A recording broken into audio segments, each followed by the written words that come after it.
Subscribe to WROK on YouTube and never miss a meeting. All right. Now that Commissioner Colo's here, we can start. Start without him. All right. I'm going to call to order the June 13th, 2022 Royal Oak City Commission meeting to order. We're going to begin with an invocation given by Commissioner Hunt, followed by the Pledge of Allegiance. I ask that you stand if you can.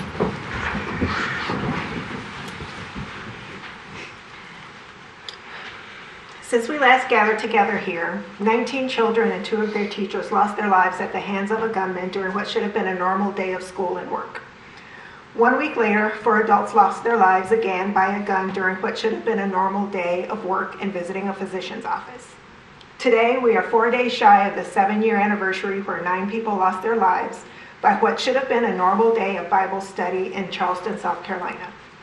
All too often, our country stops as our attention is drawn to high schoolers slain during a normal day of school, graduates slain while attending a normal graduation party, individuals slain during what is a normal outing at a nightclub, shoppers slain during a leisurely and normal trip to the mall and grocery store, individuals driving, playing, sitting on their porches, sitting in their living rooms, all normal activities ending in abnormal and uniquely American event. While we are slow to make adjustments to gun laws and the tough decision on what exactly the Second Amendment means in modern day America, lives are being taken. While we are stuck on not reevaluating the mental status of those that are allowed to purchase weapons and ignoring signs of those who should not possess firearms, lives are being taken. While we ignore the fact that certain weapons have no right or need to be in civilian hands and homes, lives continue to be taken. There remains to be no clear answer to a problem that interrupts our ability to simply live. However, 90% of Americans agree that common sense gun laws are necessary. So, as citizens, to curb this devastating and ongoing issue, we must continue to demand sensible gun laws and establish a culture of gun safety with which, as we recently stated in our city proclamation, evidence-based solutions. While we are aware that this issue is a concern of public health, it is clear that we must continue to advocate for comprehensive solutions. As families, communities, and our country reel from these daily tragedies, we must vow to change our culture and policies to stop this cycle of violence. We should be able to live in our homes, send children to school, pray in houses of worship, shop in malls and grocery stores, and walk around in our neighborhood without the fear of gun violence. As a community, we must take action in the memories of those who have been lost to this horrible trend. Amen. Amen. I pledge allegiance to the flag of the United States of America and to the republic for which it stands, one nation, under God, indivisible, with liberty and justice for all.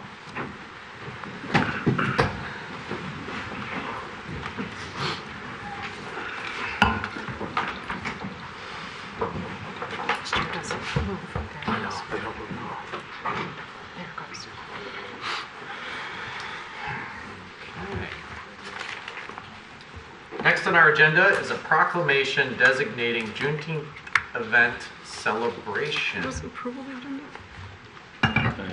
Oh yeah, usually we do the proclamations ahead. My apologies. So actually the next agenda item is number 4, the approval of the agenda. Commissioner Dubuck? I'll move for approval as presented. We have a motion by Commissioner Dubuck. Is there a second? Second by Commissioner Perush. Discussion on the approval of the agenda. All right, with none, I'll call for the vote. All those in favor say aye. Aye. Those opposed? Motion passes. We have an agenda, and now we have a proclamation. All right. A little bit out of order from what we typically do, but I think it will work. All right. I see Lakeisha Morrison here. Come on up.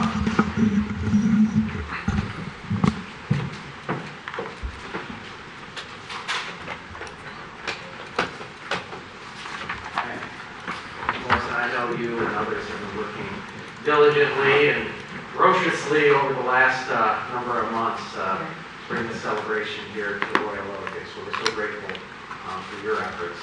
And it's tough to do these things and to find time and make sure that we do things right. And so I'm just very grateful for your volunteerism in the community in general and for helping make this happen. So it is a privilege and honor for me to make this proclamation and present it to you. Appreciate it. So whereas Juneteenth, also known as Freedom Day, Jubilee Day, Liberation Day, and Emancipation Day, celebrates the emancipation of those that had been enslaved in the United States. And whereas on the 19th day of June, 1865, Major General Gordon Granger arrived in Galveston, Texas, and announced the end of the Civil War and the end of slavery. And whereas, although President Lincoln had issued the Emancipation Proclamation on January 1st, 1863, many enslavers continued to hold black people captive. Therefore, Juneteenth became a symbolic date representing African American freedom. And whereas on June 17, 2021, Juneteenth National Independence Day became the 11th federal holiday. And whereas the nation celebrates the accomplishments, inventions, triumphs, and resiliency of African American, African, and black peoples in this country. And whereas in 2021, the first Juneteenth Freedom Day celebration was hosted at Royal Oak Middle School by community organizers Summer Marsh and Lakeisha Morrison.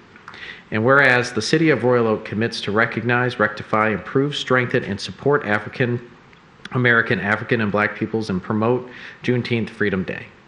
And whereas although remembering and celebrating Juneteenth promotes the unique lived experience, plight, and persistence of African American, African, and black peoples, it also provides an opportunity for those not of this demographic to seek knowledge and awareness, obtain skills necessary to interact and communicate in a global society, and learn from the past to better serve all current and future generations. And whereas observing Juneteenth and other days of cultural remembrance, it is the first step to acknowledging our commitments and actions to advance equity, justice, and accountability. Now therefore be it resolved, I, Mayor Fournier, and the members of the Royal Oak City Commission hereby proclaim June 19, 2022 as Juneteenth Freedom Day in Royal Oak and encourage our residents to adopt new traditions, including the Juneteenth celebration on June 19, 2022 at Centennial Commons. We invite everyone to join together to create a future where freedom and diversity are celebrated every day. Thank you. Thank you. I just want to say thank you for the opportunity of acknowledging such an important event in our history. Knowledge is power, so once we are able to communicate this to the public and make sure we're all aware of why we celebrate Juneteenth, I feel like it's gonna be a better place on this earth. So I do appreciate you guys for the time, and hopefully we'll see you Sunday. So Thank you, Ms. Morrison. thank you guys.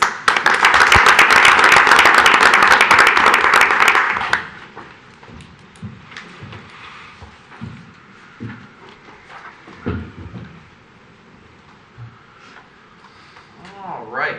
Next on our agenda is Oceans of Possibilities 2022 Summer Reading Program. I see Director Irwin is here with some crew to go over some pretty exciting news here. Hi, I am Sandy Irwin, Director of the Royal Oak Public Library. This is Leah Kenny. Hello, everyone. She's our Youth Services Supervisor, and we're here to talk to you briefly about the Summer Reading Program at the library.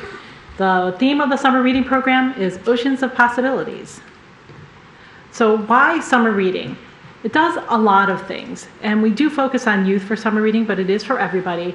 It helps children build reading comprehension. It builds your vocabulary. If you open a book, especially a children's book, I have a few favorite children's books that you just open it and there's just different words in there that you don't use in common language. So it expands one's vocabulary. It helps you become more fluent in reading. It helps prevent what's called the summer slide. That is when kids get out of school and they lose all of their learning from the previous year. If they read over the summer, it really helps them retain that information. It has been shown through studies. It really helps people understand those who are different from them. So it helps them develop empathy for others. So you can read about something like Juneteenth, or you can read something that celebrates Pride Month and learn about people who may not look like yourself or may not be like you, but you learn more about them, and that helps open up your world.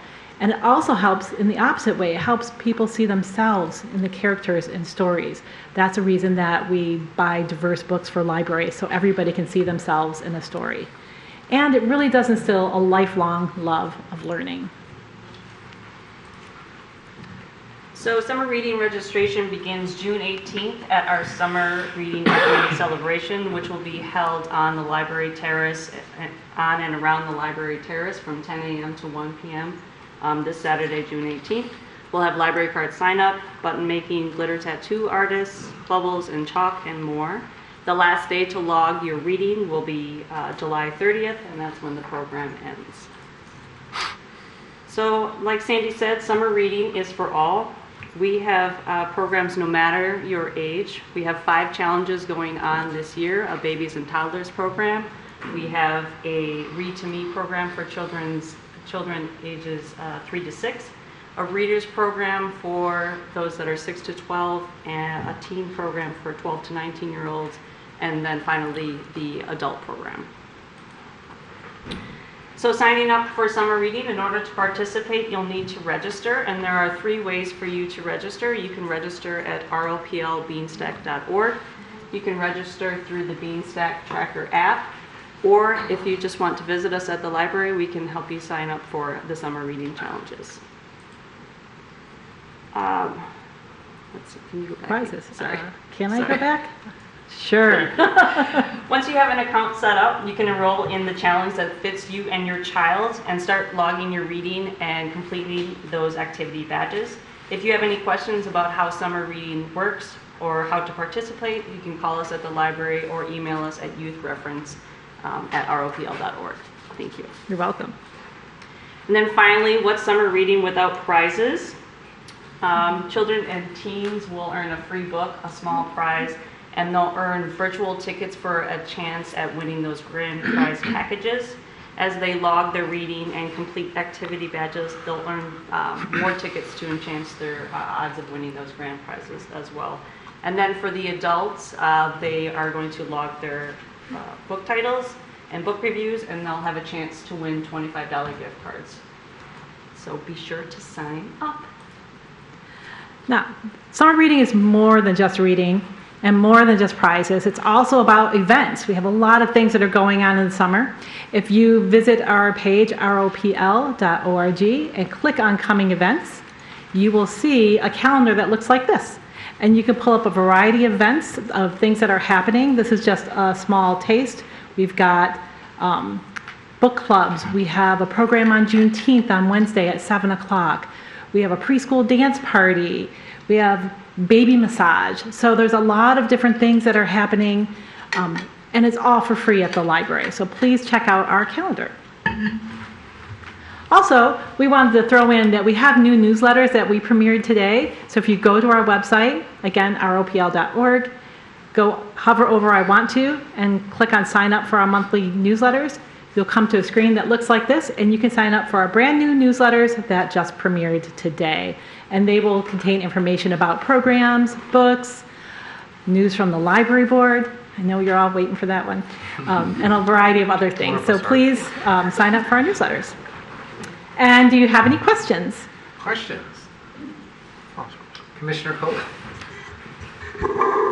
You know, do you have anything amazing, super fun, and exciting that might be happening on June 18th to kick this off? The opening summer reading party out on the library terrace from 10 a.m. to 1 p.m. Oh my gosh, an opening party on the library terrace. What an amazing thing to have on our brand you new gonna be patio. there? Of course I will. All right. Glitter tattoos. You can get your glitter tattoos, play with bubbles. I mean, what more could you ask for? Right up his alley. And it's free. That's the great thing about it. So it's free for everybody. And the Friends are having a book sale that day also to help raise funds, right? Yes, they are. The Friends are having a book sale. Their focus is on children's and teen books, but they'll also have some for adults with some paperback romance and other hardcover fiction so that you can take them on vacation with you and read your summer away. It just sounds amazing. Thank you. You're welcome. You had Commissioner Cole bubbles. I thought we got to make glitter tattoos. I don't know. You know my 3-year-old well. Any other questions?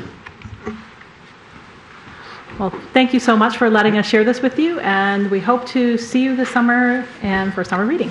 And we appreciate everything that you do and the hard work that goes into this, a lot of planning, but there's one thing that's going to benefit our community for generations to come is the work that you're doing, getting people enrolled, getting kids enrolled, and like you said, helping them, build skills. And what really caught me is when you talked about how they can learn about themselves and learn about, it's more than just the technical aspects of reading to be successful academically. This really is helping our community strengthen itself for generations to come in all the right ways. So thank you very much. Your work matters a lot. Thank you.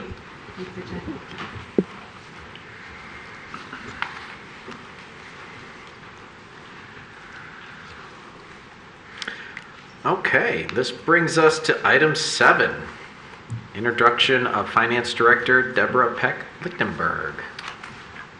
I guess I'll hand that to Mr. Brake. All right. Good evening, Mayor Fournier and members of the City Commission. Very pleased to introduce Deborah Lichtenberg that will become the Finance Director on Wednesday. So was agreeable to be coming out tonight and maybe sticking around for a little bit and so learn a little bit more about the organization. Deborah's now the former Director of Finance and Operations of Grosse Pointe Farms. She holds a CPA license from the state of Michigan and is a graduate of the University of Michigan. Deborah's also participated in the Michigan Municipal League's 1650 project for Women in Municipal Leadership program, and I believe that was in the inaugural program. The second year. Oh, okay, all right, so just as good. So that's a little bit about Deborah. She's very excited to join the staff, and we're excited to have her on board. And if you will allow, Deborah, I'd like to say a few words at the podium. Absolutely, come on up and welcome. Welcome. Thank you all so much. It really is a pleasure to be here. It's Monday night, so I'm used to being at meetings, so I just thought I'd come and sit through this one. I'm really looking forward to joining the team. Everyone that I've met so far has been wonderful, very welcoming, very inviting, and I think that there are some great things to look forward to being part of this team. I look forward to the transition that I will have with Ms. Rudd as I do get started on Wednesday. For a finance director, there's 2 times of the year that are ideal for a transition, and this is one of them. With the budget on the agenda for tonight, that is a great time for me to be coming on board, and I really appreciate that Ms. Rudd stuck around to get it through to you tonight. So thank you, and I will look forward to getting to know each of you in the days and weeks and months to come. Well, welcome, Ms. Lichtenberg. Thank you. It's going to be tough to see Ms. Rudd go, but certainly we have high expectations for you. You got a very strong resume, and I know Paul has said a lot of great things. And I also had a chance to talk to Mayor Wild out of Westland, and he had some really, just by chance, a random call, had some very positive things to say. So we're excited to have you on board, and look forward to working with you. Mayor? Thank you. Yes, Commissioner Douglas. So I received a phone call from Lev Wood, a city council member in Grosse Pointe Farms, who took me to task for stealing away his valuable finance director, and I gloated and thanked him for his consideration. So you come very highly recommended. Welcome. Thank you. Thank you. Councilmember Wood is the chair of the Budget and Audit Committee in the city of Grosse Pointe Farms. So we talk regularly, and he shared that he has spent some time with you. So thank you. Anybody else? All right.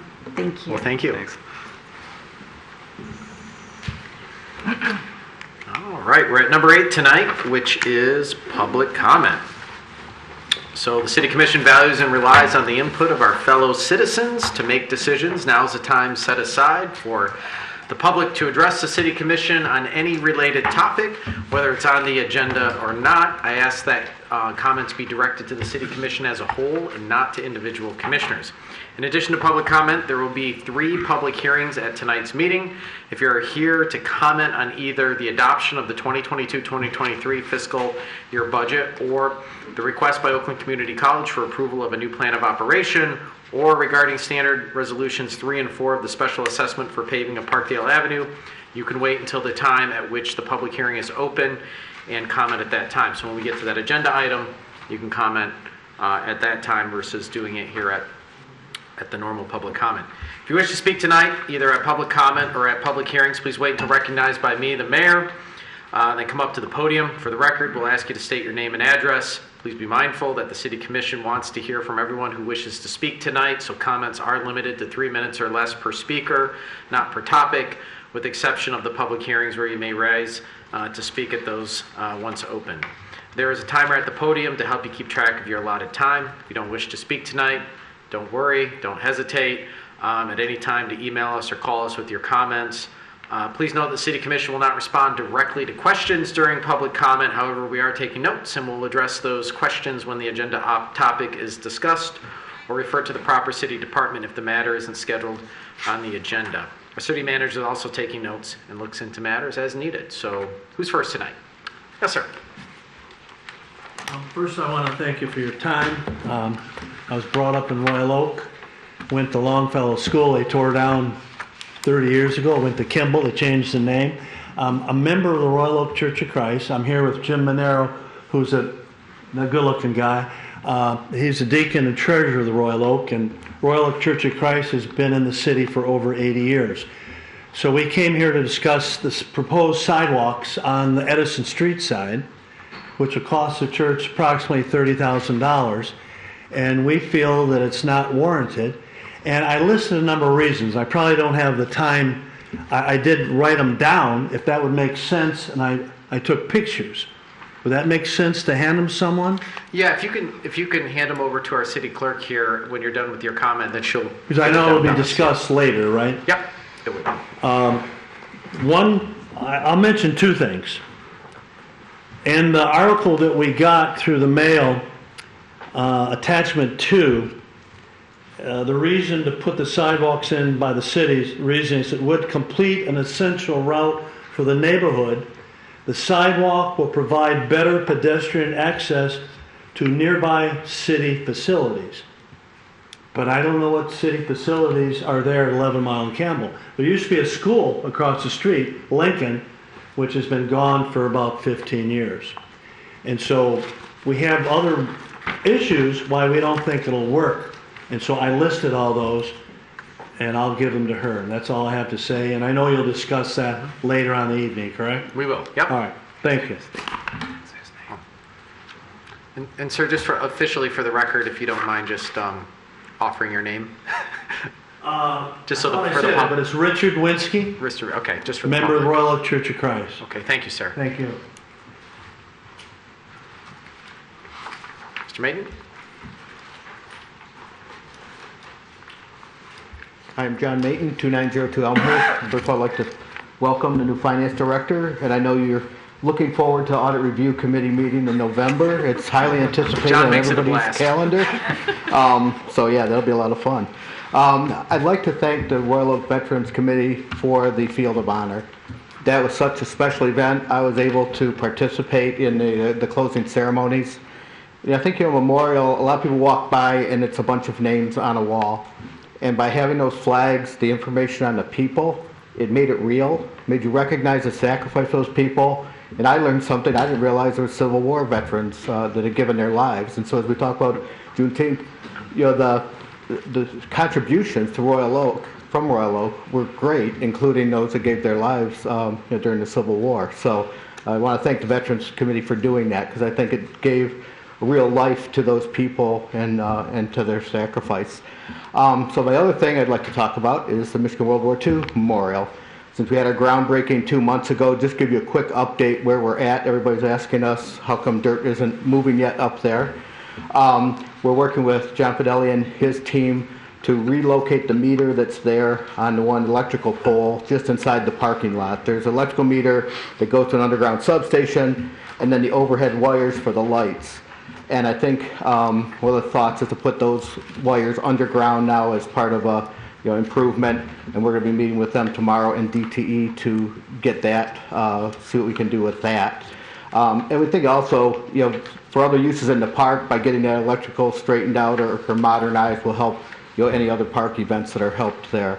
And I don't know if it's even possible or in the thoughts as we look at the park villages of putting a charging station or two in that parking lot, if that's a grant, if there's money available, if that would give us money available to make further improvements like something like that.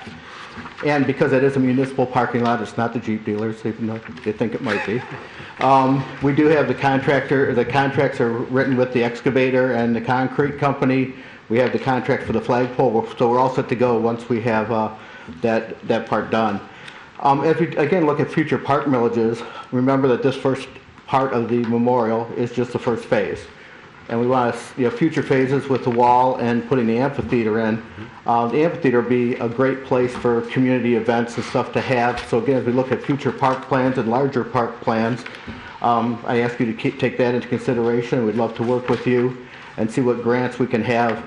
Because anything we can do to show that we have some matching funds obviously helps us get some grants in that as well. So thank you for your time. Thank you, Mr. Main. Thank you for everything you do for the memorial and the audit committee. Mr. Harrison.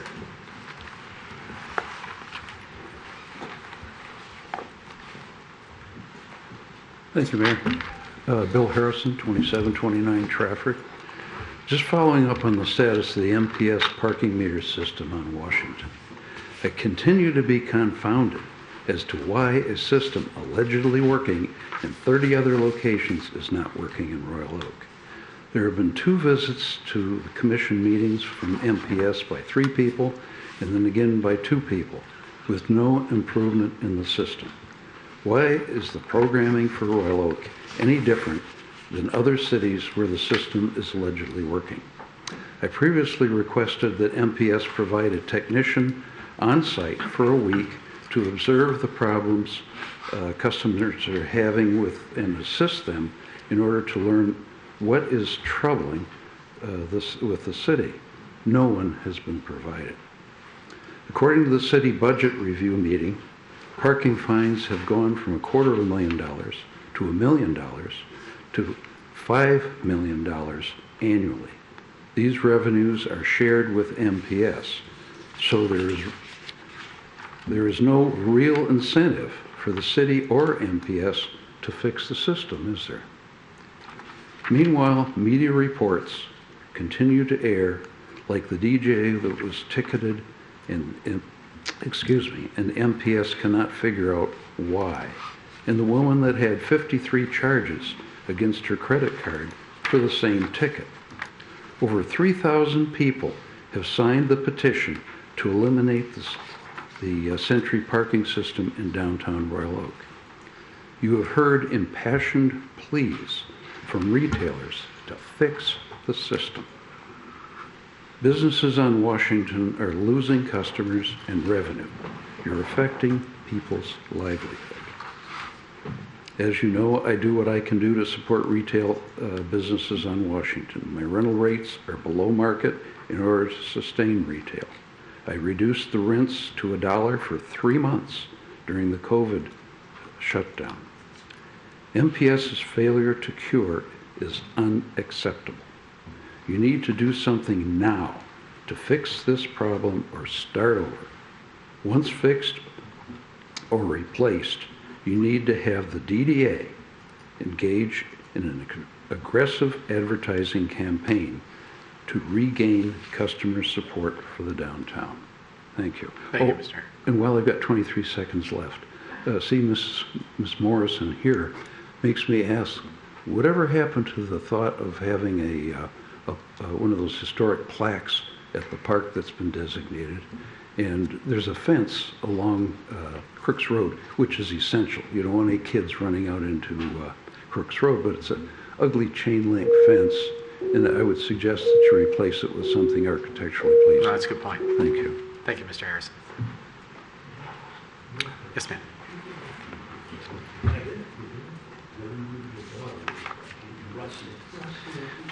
Hi, my name is Amanda Sears. I live at 4523 Elmhurst. I've been a homeowner in Royal Oak for almost 12 years now. I'm raising my 2 children. I go to Royal Oak schools. The first one does. The other's too young.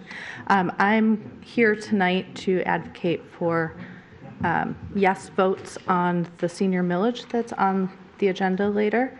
I've worked in the aging services sector for over a decade. I see the impact that senior millages have on communities for the positive.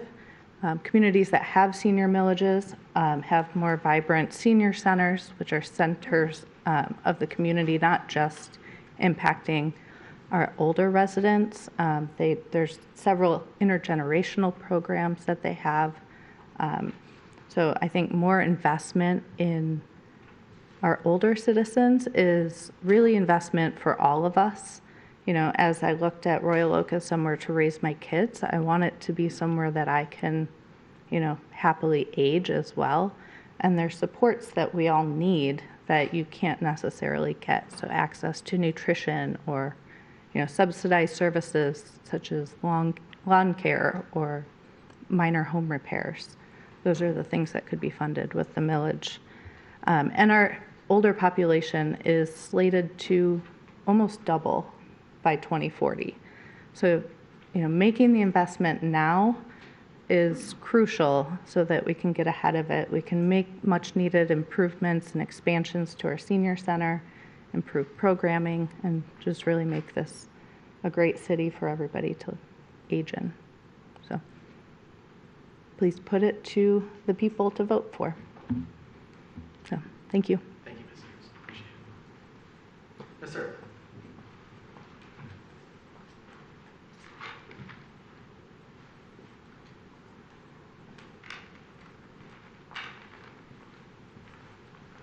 Good evening, Mr. Mayor, commissioners, citizens.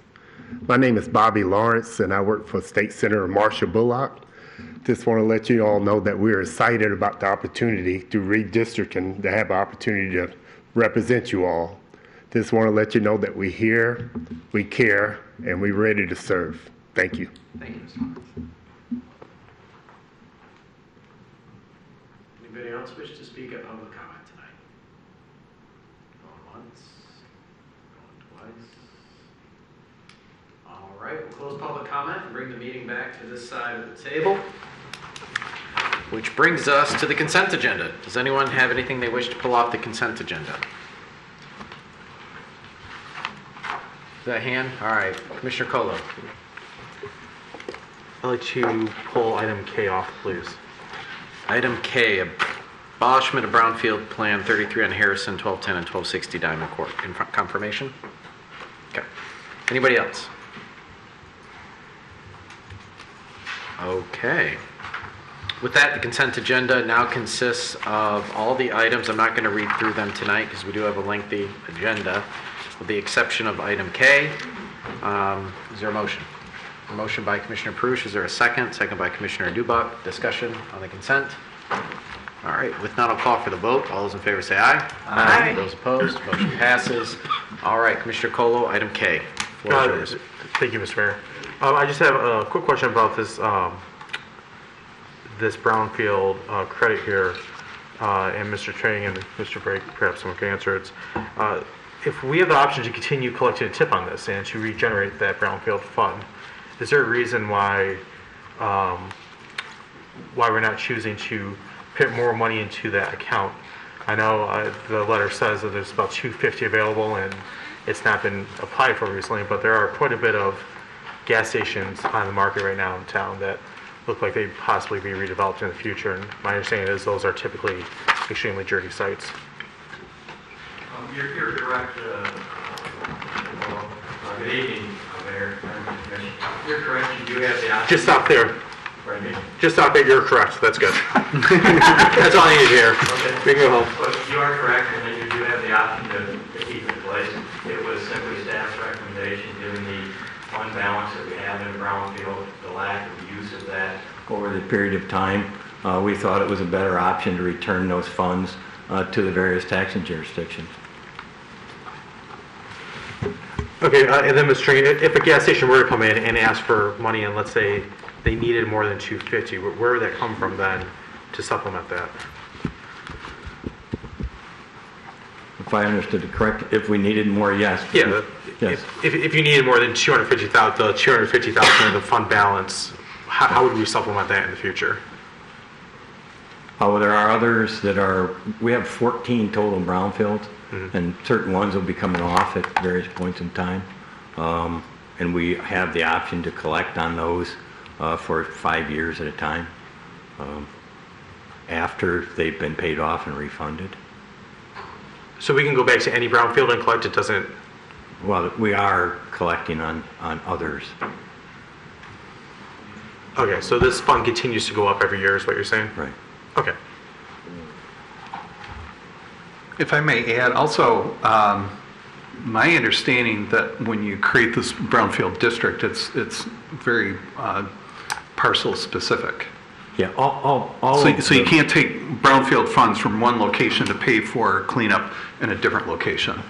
Yeah, the reimbursements go on depending on the length of the brownfield reimbursement agreement that the city has with each individual property owners.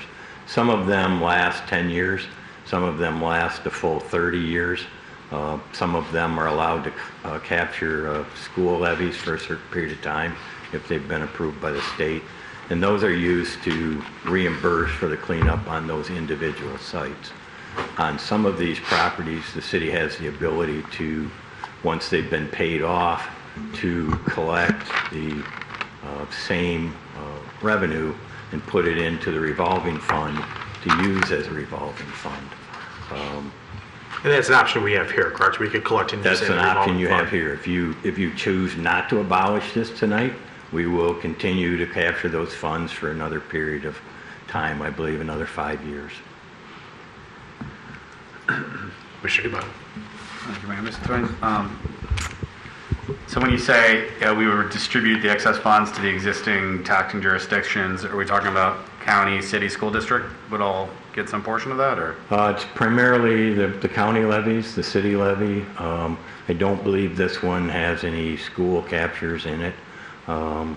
It's about $130,000 a year. Yeah, I see that. So as opposed to continuing to pad this fund, which there's no demand on right now, we could redistribute. Right. Those dollars would then go to where they would naturally go to, a portion of which would be the city's general fund. Right. And other city taxes.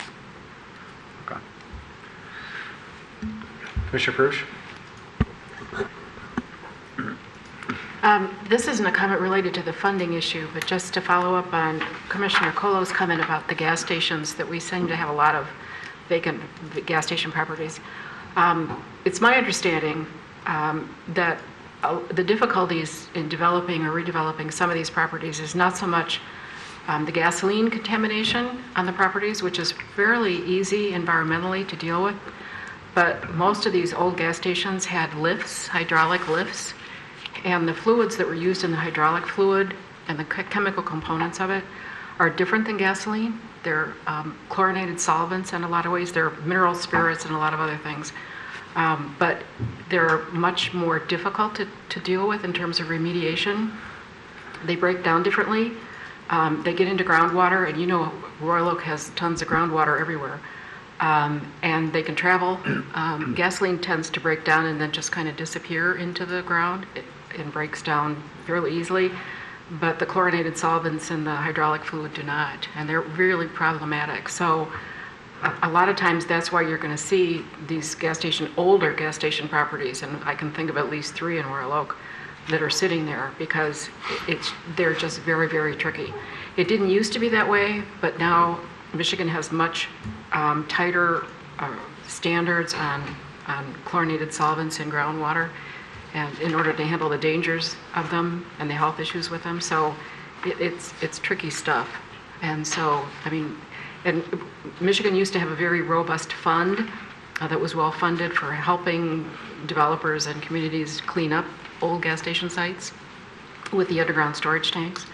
But now that we're dealing with the chlorinated solvent issue, which is fairly recent in Michigan, it's a whole lot harder, and that fund has pretty much disappeared.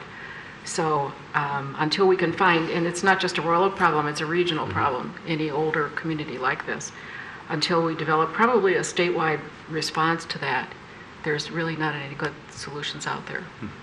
So that's just environmental wonkiness, but I think that's true in a lot of cases here.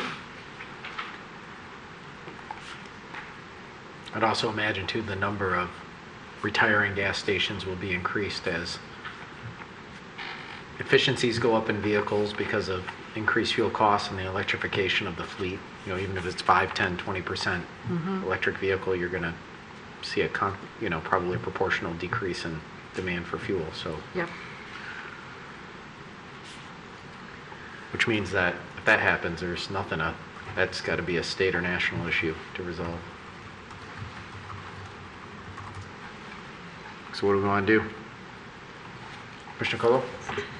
I wonder if there's a strategy here that you could lock this fund for another year and collect this tip for a year, pad this a little, and then revisit this in a year to see if the fund's at a sufficient balance. Commissioner Dubuck? I'm partial to staff's recommendation, which is to return the funds to the initial tax entities, one of which is the city, given that we have a good amount of dollars in this fund right now, and are discussing millages tonight, which means more dollars for the city operation is probably a wise move at the moment. So I'll move for staff approval. Motion by Commissioner Dubuck. Staff recommendation. Second by Commissioner Perush. Discussion? I think Commissioner Colo brings up a really good point. I think, though, Commissioner Perush has kind of persuaded me a little bit because it's like, I don't know that we can solve the problem by building the balance. Maybe we get lucky with like one station we could clean up, but maybe we could use that funding in the general fund to do something with, a park improvement or something like that we know we can readily get, knowing that the only possibility to solve this issue is to get relief from the state or feds because they have the ability to assert power over past polluters and establish funds and things like that to make it happen. But I do think it's a good point worth discussing. I appreciate Commissioner Colo bringing it up for discussion. All right, I'll call for the vote. All those in favor say aye. Aye. Those opposed? No. All right. Motion passes. Okay. That brings us to item 10, which is the public hearing and adoption of the 2022-2023 fiscal year budget and General Appropriations Act. Do I hand it over to you first, Mr. Brake, or is Ms. Rudd going to take it? I can start out with introductory comments. Okay. So the budget overall, the spending plan is $172.6 million. That's a decrease of 6.4%. The predominant funds are the general fund and the public safety funds, which general fund's at $47.4 million and the public safety fund at $36.1. Combined is $83.5 million. The total millage part of the spending plan is at 16.6580. That is a decrease of 4.6%.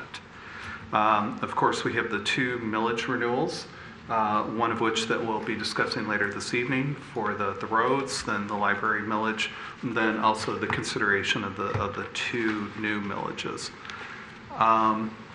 Switching over to other funds on the major street funds, we're looking at the increase of 5.6%, which includes construction projects of $6.7 million, using a fund balance of $3.5 million. Switching over to local streets, that's increasing by approximately $418 million, an increase of about 4.8%. The levy on the local streets currently is at 2.3026, which will generate a little over $7 million. So with this spending plan, what we will be investing overall in infrastructure is over $15 million in new roads. Lastly, the water and sewer fund, it's a slight spending increase at $1.1 million, which is a 3.3% increase. And there's a recommended 4% increase in the combined water and sewer rate to be included as part of the budget. We do have some fees that are were already approved as part of the consent agenda, but there will be some additional ones that we'll bring up at subsequent meetings. But for the spending plan for this evening is presented for your consideration, provided information based on the questions that came up at the work sessions from myself as well as Ms. Rudd. But if there's any additional questions and if there's anything else from overall view, defer to Ms. Rudd. Otherwise, opened up to any questions or any additional information that we can provide. Questions?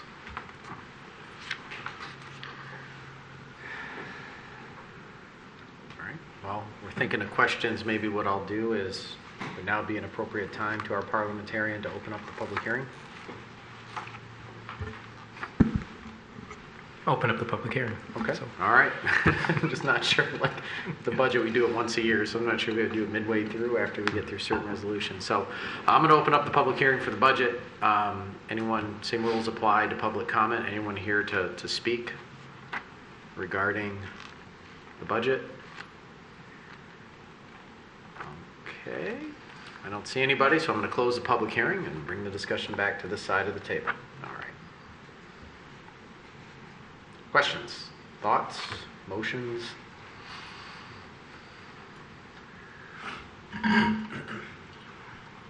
Commissioner Prush? Just procedurally, to approve this, we do it by adopting the budget resolutions one by one, as I recall. Okay, and that's the General Appropriations Act, is that the first one? Yes, that's correct. And just two things I would like to add.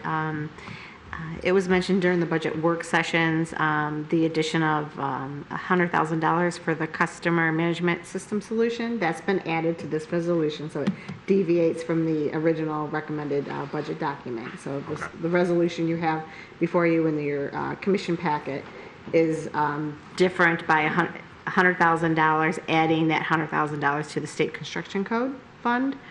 And then $28,110 was added to the resolution for the library fund, and that's for a municipal clerk position that was recently added by way of the city commission a couple weeks ago. It was after the development of the recommended city manager's budget. So those are the only two differences in the 9 resolutions that you saw in the original budget relative to what you see before you tonight in the commission packet. What's in the packet includes those changes? Those two changes, yes. Okay.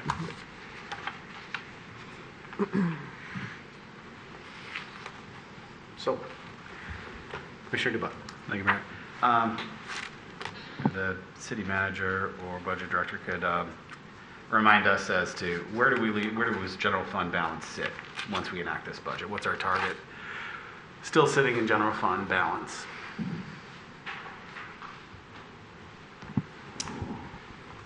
At fiscal year end 22-23, it's estimated approximately 16.8% combined general fund and public safety funds. Okay. How many? But what's our dollar amount that we're going to have sitting there still? Combined, it would be about $10.5 million. Okay. So still maintaining a healthy fund balance, budgeting according to our priorities. I understand we're discussing these millages tonight to make sure we're investing in the future. I think what we have here in this budget is a lot of investing in the future and arguably discretionary spending, things we don't have to spend on, but we are choosing to spend on because they're necessary to update infrastructure, right? So again, when we hear that this budget will spend more than we brought in this year, that's because we have the fund balance to spend to invest in the city. Am I understanding that right? Am I paraphrasing that? That is correct. Okay. The dollars are here to be invested in the city, so I think this budget does that. So are we in public? Do we close the hearing? Yeah, we close the hearing, so you can start with the resolutions. I'll go ahead and move for the first resolution. Motion by Commissioner DeBuck. Is there a second? Second by Commissioner Prush. Discussion. All right, with none, I'll call for the vote. All those in favor say aye. Aye. Those opposed? Motion passes. All right, Resolution 1 passes. And then there is Resolution 2, set tax rates. Motion by Commissioner Dubak. I'll move for resolution 2. Second by Commissioner Colo. Discussion on the tax rates. All right, with none, I'll call for the vote. All those in favor say aye. Aye. Those opposed, motion passes. All right, resolution 3, authorized tax administration fee. Motion by Commissioner Douglas, or I'm sorry, Commissioner Douglas. I shouldn't presume. There's a motion, Commissioner Douglas. Okay, she moves. All right, is there a second? Second by Commissioner Macy. Discussion on resolution 3. All right, with none, I'll call for the vote. All those in favor say aye. Aye. Those opposed, motion passes. Resolution 4, water and sewage disposal rates. Commissioner Colo, move. Motion by Commissioner Colo, is there a second? Second by Commissioner Douglas, discussion.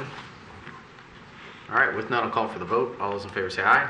Aye. Those opposed, motion passes. Resolution 5, purchases.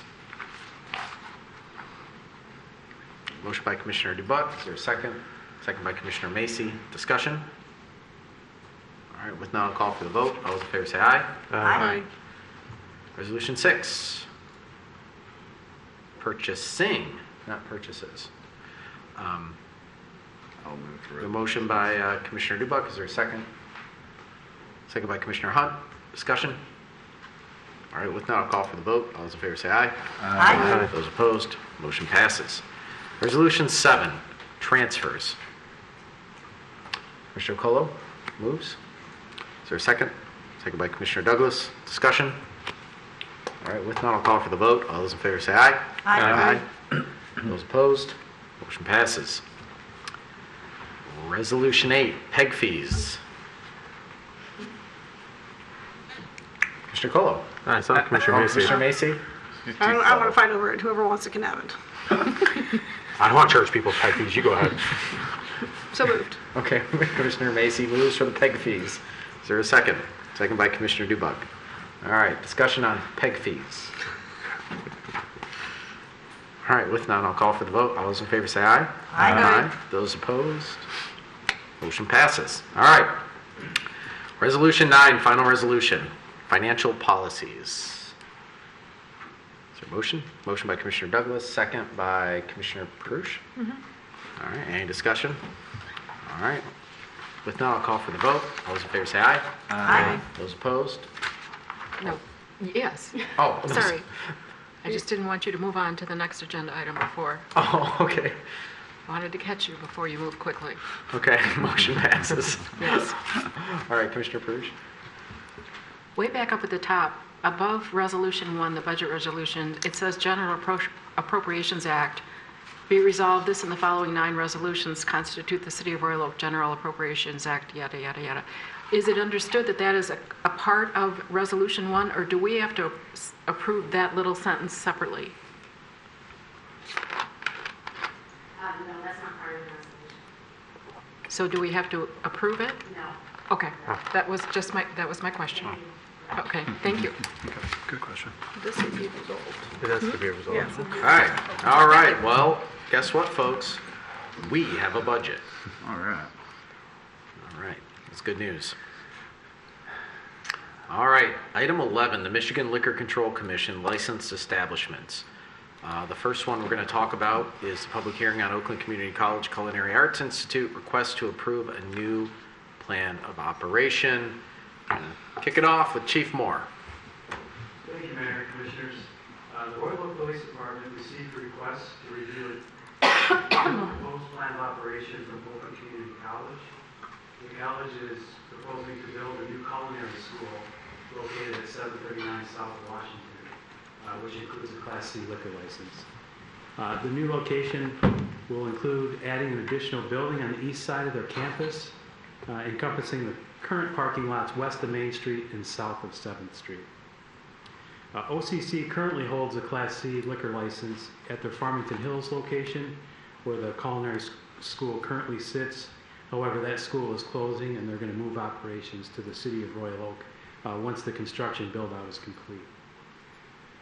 The existing liquor license cannot be transferred to the city, and it has to be forfeited, so they are applying for a new Class C license through the state of Michigan. And those licenses issued to colleges don't count against the city quota system, so it will not affect the city of Royal Oak. OCC will spend approximately $85 million on construction, build out new furniture, fixtures, and equipment. And OCC has been licensed by the MLCC since 2008, and they've only received one violation. I believe it was for non-sufficient funds check.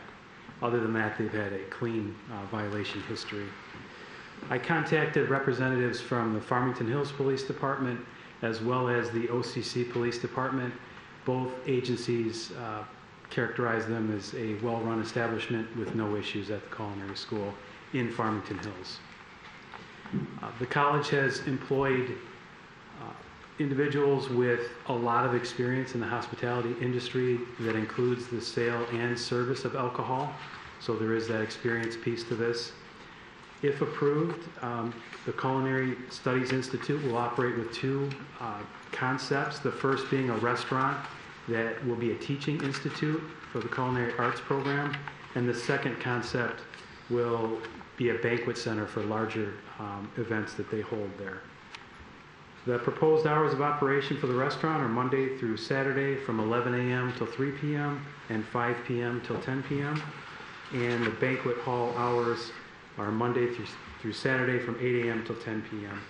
And they're anticipating the food to alcohol sales to be roughly 85% food to 15% alcohol. The restaurant portion will include seating for 110 patrons, which includes 10 bar seats, and the banquet facility will have seating for 70 patrons. The banquet center is actually connected to the restaurant with a glass accordion wall, and the college indicates that these spaces won't be used simultaneously for different events. So if the banquet facility is being used, the wall will be opened as part of the restaurant, so they won't be used for differing events. There is also a flex area on the second floor of this proposed building, directly below the banquet facility, with another proposed seating for 80 patrons, bringing the total, when there is a banquet in operation, to 260 patrons total.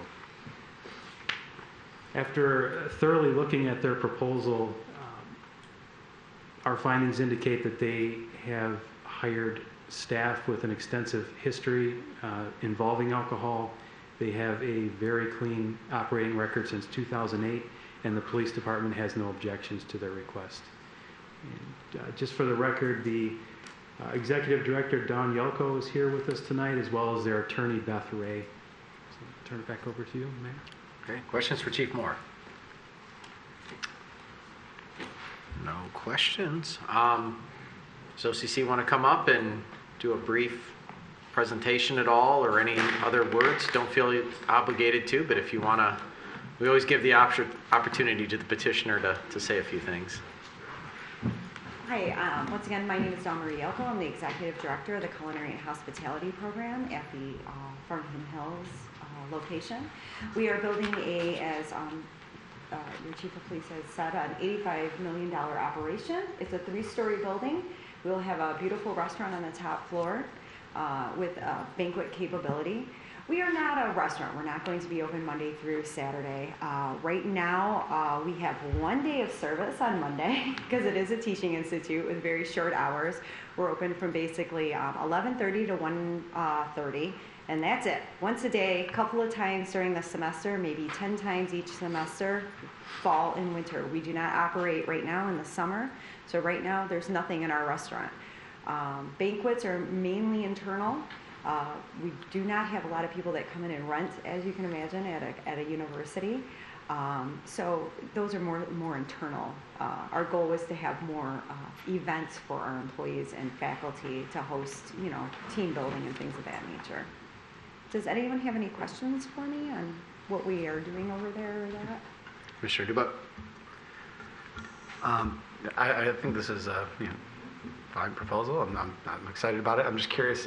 So it is available for private rentals, but it's just not widely marketed? It's not something, it could be, it's something that we may have, but it's not advertised like that. We will never do a wedding or anything like that. We have too many, I know all the banquet and caterers. I worked for Kelly at 2 Unique Catering for 20 years, and I know quite a few of the other businesses around. We do not, our goal is not to take any business away from anybody in Royal Oak. It's actually to help you and help the businesses around. To have a culinary school down the street from you is a lot better chance of you getting a good employee instead of just trying to, as we all know, there are no employees, right? So that is kind of the goal of this, was to actually help increase your community and your town. Sure, I think there's tremendous community benefit in that, and I think all of our restaurants that are competing for talent would very much appreciate there being a talent shop right here in town. Yeah, we were a little concerned, like, yeah, we're not really competing with you, because we're not open like that, and we do not encourage anyone to sit at a bar or anything like that. That is all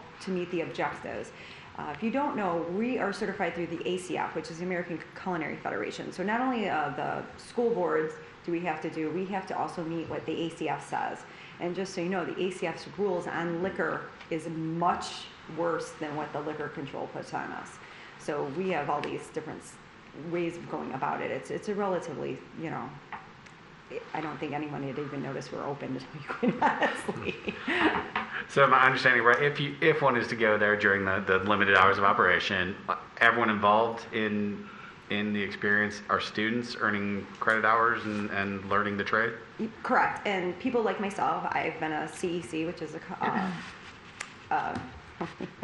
a certified executive chef, and all of us are. There's 5 faculty that are CECs. 2 of us have masters, and all of us are tip certified that go into the restaurant. And even though I don't do the restaurant, I'm tip certified as well.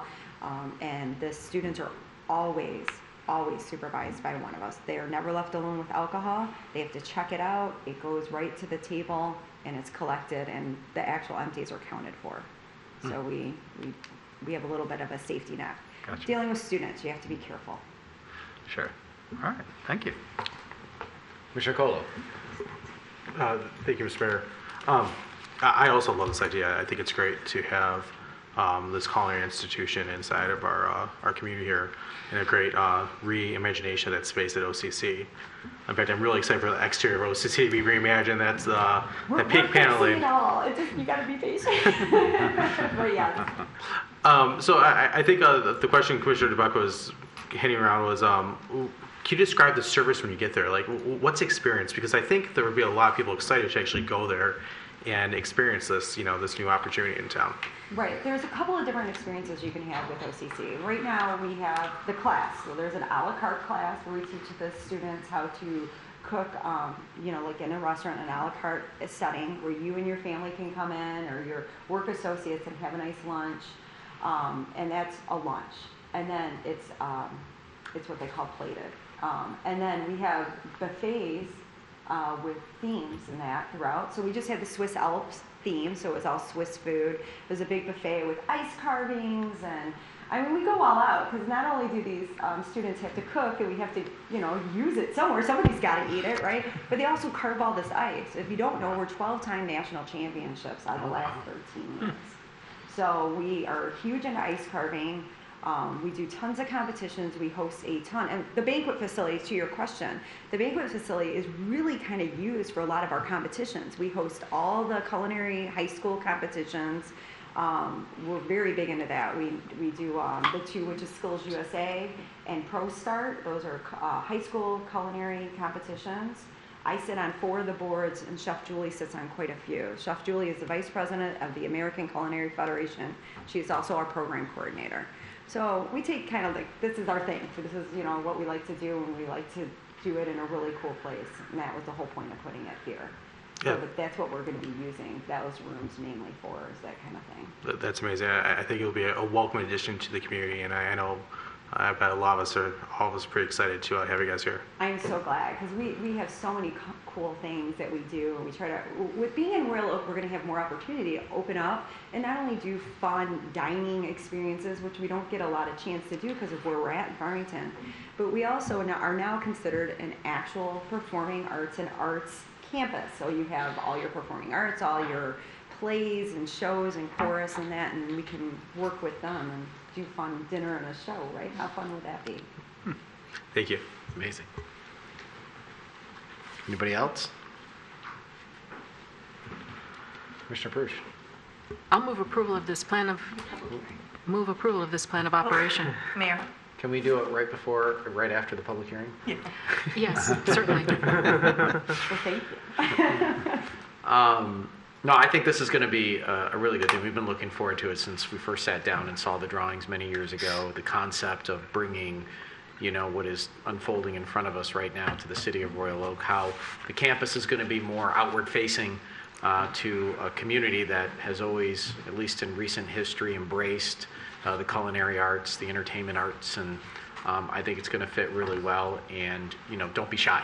I think our community is going to be, really rallying around this, and I think it'll be I think it'll go both ways, There'll be folks that, from our community that will definitely support you and your endeavors, and of course, having a talent shop right at the heart of our downtown, I think will be a good thing for everyone, and I think, the energy will just build on itself, and we'll really have something special here in Southeast Michigan. So, well, I thank you, and we're very excited to come. I mean, all of us, much more exciting than Farmington, so we're very excited. Not that we don't love Farmington. So thank you. Thank you. All right. So I am going to open up the public hearing real quick. Anybody wish to speak on this petition? Okay, I don't see anyone with their hand up, so I'm going to close the public hearing, and I'm going to defer to Commissioner Prush. I will move approval of their plan of operation. A motion by Commissioner Prush. Is there a second? Second by Commissioner Dubak. Any discussion? All right, I'll call for the vote. All those in favor say aye. Aye. Those opposed? Motion passes. Congratulations. All right, we look forward to it. Thank you.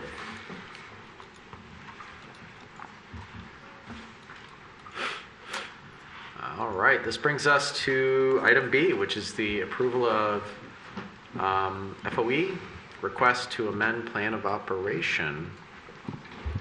Chief Moore. Thank you, Mayor, Commissioners. The Royal Oak Police Department received a request from the Fraternal Order of Eagles here in Royal Oak to change their current plan of operation. Specifically, they're requesting to add an outdoor service area and remove their dance and entertainment permits. They're requesting to add this outdoor service area to the north side of their building adjacent to the alley. This proposed area will be located on private property and have seating for 26 patrons. The alcohol will be served by waitstaff, and there will be no walk-up bar service in this outdoor service area, and the rest of the interior floor plans will remain unchanged. There will be piped or canned music played in this outdoor service area, and the applicants have agreed to comply with the provisions of our sound ordinance, and if there are any issues upon request of the police, they'll gladly turn it down. Over the last year, the police department responded to 6 calls for service to this location, and none of them were related to the sale or service of alcohol. And the police department does not anticipate this to cause any additional strain on our resources, and we're not opposed to this request. Questions for Chief Moore? Commissioner Douglas? Yeah, I'll move approval to of the modification to their plan of operation. We don't require a public hearing for the amendment of the plan of operation because it's an amendment. Okay, we have a motion by Commissioner Douglas. Is there a second? Second by Commissioner Dubak. Discussion? All right, with none, I'll call for the vote. All those in favor say aye. Aye. Those opposed? Motion passes. All righty, this brings us to item 12, which is approval of proposed revisions to site plan planned unit development rezoning 230 East Harrison Avenue. Mr. Twing joins us tonight again. Mr. Twing. Good evening. The Commission may recall that at your February 28th meeting, you did receive first reading on the development of this site, which was a request to rezone from mixed use 2 to planned unit development. The commission did approve it on first reading for a 51-foot tall building with 32 multifamily dwelling units. Since that meeting, we have been working with a different developer on the project. It is in the process of changing over. The project, and the majority of it is staying the same. The number of units are staying the same. We have outlined in the commission letter some items for the commission's consideration this evening at the request of the petitioner that have been modified. You will see in the packet some of the setbacks of the building and its placement on the site have been modified. I won't go through all of them, but you'll see them listed in the first page of the report. The height of the building has also been modified in locations. Portions of the parapet wall are actually lower than they were in the original one. The rooftop lounge, if you recall, and the height of the roof on that has actually gone up by about 2 feet. However, the tallest point, which is the stairway and elevator shaft, has remained at the same height as well. In addition to those specific code items, the petitioner has modified bike parking, and you'll see the portions of that they've reduced. They've reduced the area of the green roof from some 4,700 square feet down to 2,100 square feet. The number of the rooftop solar panels that were identified on the original plan was 110. The petitioner now has 50. The number of electrical vehicle charging stations was reduced from 8 to 3. They've also made some modifications to the building materials, and they've also added balconies to the units. In addition to those items at the request of the petitioner to modify, the City Commission included at the recommendation of the Planning Commission that 2 of the dwelling units be held as affordable units. You will note in our write-up that staff is looking for some direction on what the City Commission considers affordable units so that we can address that as part of the development agreement that would come back to you as second reading in terms of defining what those affordable units are. That's kind of the summary of it. Other portions of the plan, as I said, have remained the same. And I know the petitioners are here, the architect and new developer are here if you have questions, and they would like to do a presentation for you to go over it, but obviously that's up to the mayor and commission. I guess we'll start with questions for Mr. Twing. Commissioner Douglas? Mr. Twing, a moment ago you said other parts of the plan remain the same. What are those? Well, the landscape plan, the amount of parking, the walls and screening, the trash, things like that. We've only identified what has been altered from the original. So it appears to me that the entire building has been altered. Like, this is a completely different building than the one we considered initially, right? New architect, new building, balconies, setbacks, all different. There are modifications to it. It's very similar in the specific ordinance requirements that are there. The only 2 items that I would say that are specific to the ordinance are setbacks and the building height. And I mean, I find this quite extraordinary, actually, or perhaps there have been other occasions where planned unit development has come to us on first reading with a design and come back to us with a completely different design, and the commission has approved it. Is that common? Well, there are occasions where you've seen approved PUDs come straight back to the City Commission, in other collocations. Generally, they don't come back to you if they're adding buildings or making major revisions. In my opinion, these are minor revisions in terms of the height and in terms of the setback. The other items that are being modified that I listed are discretionary items that this body has final say on. The Planning Commission can recommend to you that they be certain numbers of solar panels, but at the end of the day, that's your decision as part of the PUD as to whether you would have 110 or 50.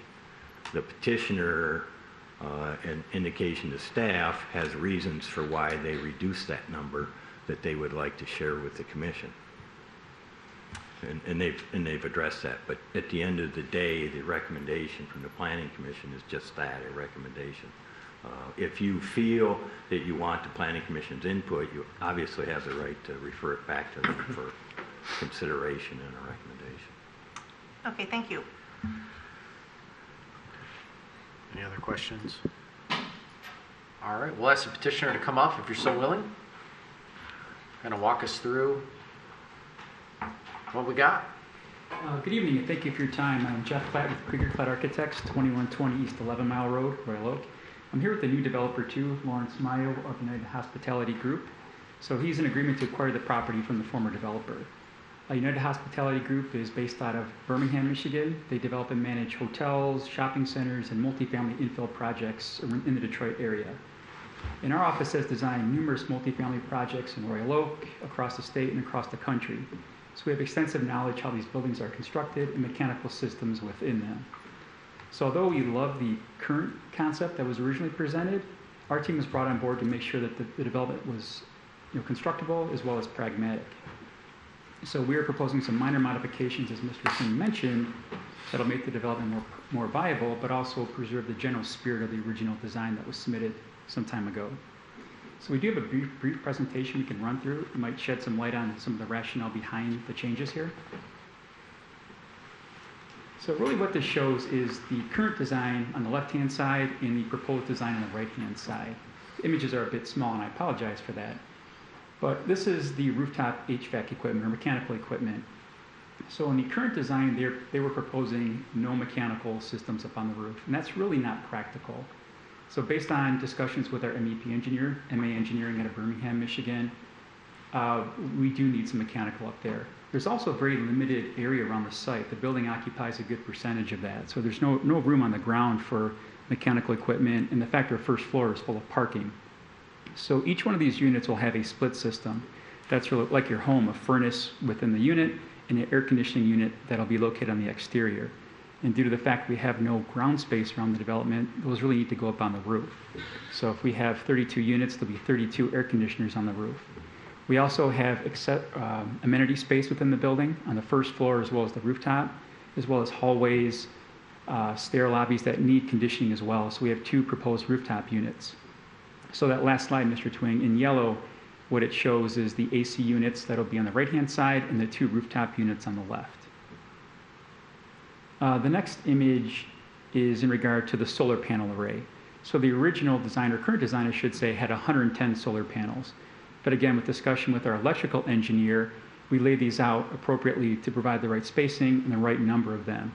So based on a discussion with our engineer, 50 solar panels will provide all power for the common areas of the building, as well as about 30% of the mechanical load. So it's a number that was based on math, based on research. And again, you can see those air conditioning units that do occupy some of that roof. So we tightened up that array and provided the right of clearance. This is the green roof. So on the left-hand side, you can see the current design, which was about 2,850 square feet. And we're proposing reduction down to 965 square feet. So this really is due to the rooftop units at the top of the image. And the fact that there also needs to be some clearance around this. We have a building roof, parapet walls with coping that need to be maintained from time to time. So we felt that it was inappropriate to really place that green up against it. So providing a buffer it allows for maintenance around the rooftop area. In the next image, this is the green area at the rooftop patio. So although we lost some at the other area of the roof, we are proposing a bit more here. So the current design suggests about 1,050 square feet of green area. But again, this was separated from their outdoor patio space. There was a glass wall in front of it, so it was really not occupied by those tenants up on the roof. In our design, we've increased this to 1,128 square feet, but it's also incorporated within that deck, so it's more usable green area, as you can see on the image on the right. The next image is the balconies. So the current design, there was 5 balconies for over 16 units per floor. Based on the fact there's no green space around the site, we felt it was appropriate to get some bit of outdoor space for each unit. And market research really requires that too, where most units that require that. They need some bit of outdoor space. So that's what we're suggesting, is that each unit and each floor will have its own balcony space. So that led to some adjustment of the exterior, which made for some of those changes at the setback areas that was Mr. Twing mentioned. And these are just some 3D renderings. You can see the rooftop areas in that upper left-hand corner, rooftop units. You can see the green space right there. The solar arrays in the upper right-hand corner on the roof. You can see some of those condensing units. But again, the spirit of the building's the same. The general footprint is the same. The unit counts are the same. The parking spaces are identical. I know there's a shortage on the bicycle storage, and we can definitely meet those needs. I think we were short a handful of spaces on site as well as in the lockers in the basement, but we can meet those. From an EV charging standpoint, I believe the original design had 8. We're proposing 3. And again, this was a discussion with our electrical engineer. Based on 8, she felt that we would need an additional transformer from DT to accommodate those, which again takes space on the site. So even in the original design, the transformer was not placed in the right spot. Those require unique clearance around those, so we had to move that to a proper space on the site. So again, adding another transformer hurts that a bit. There's not enough room on the site to accommodate it. And with that, we can answer any questions you have. Thank you. Questions for the petitioner? Commissioner Colo. Thank you, Mr. Mayor. Thank you, Mr. Klatt. So getting to these EVs, that's actually something that's pretty important, I think, to a lot of us. If you were to lose a parking space, if you go down to 27 parking spaces or however many that was, would you put a transformer? Could you design a way to accommodate that transformer and then bring in some more of these EVs again? Yeah, from my experience, you can't place that transformer within the footprint or need to be on the site. Mm-hmm. And one thing I forgot to mention too, to address your question, is we can also plan for conduit underground in the future. If it becomes more of a necessity to provide more EV, we can do that. So we can lay conduit below the building to provide that in the future if we need to. So we're not ignoring the fact. Just right now, I think we're about in the 7% range, which is comparable to a lot of the developments that we work on. But yeah, I don't think we can place it within the building. We need to go on site. So the building footprint then would adjust quite a bit to accommodate that. But does that conduit issue solve for the fact that there's not a transformer the proper size? How would you solve for that transformer issue in the future? Well, we would most likely, and again, this is just preliminary information from our engineer, we would need to, if you can, maybe Mr. Twing, there's a site plan that might show that. It might be in our original, or the documents that were submitted with the application. Sorry about that.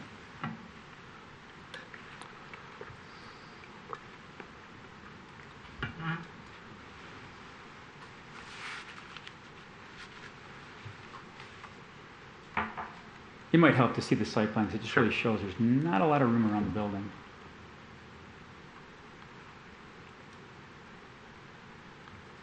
Sorry, Mr. Twine.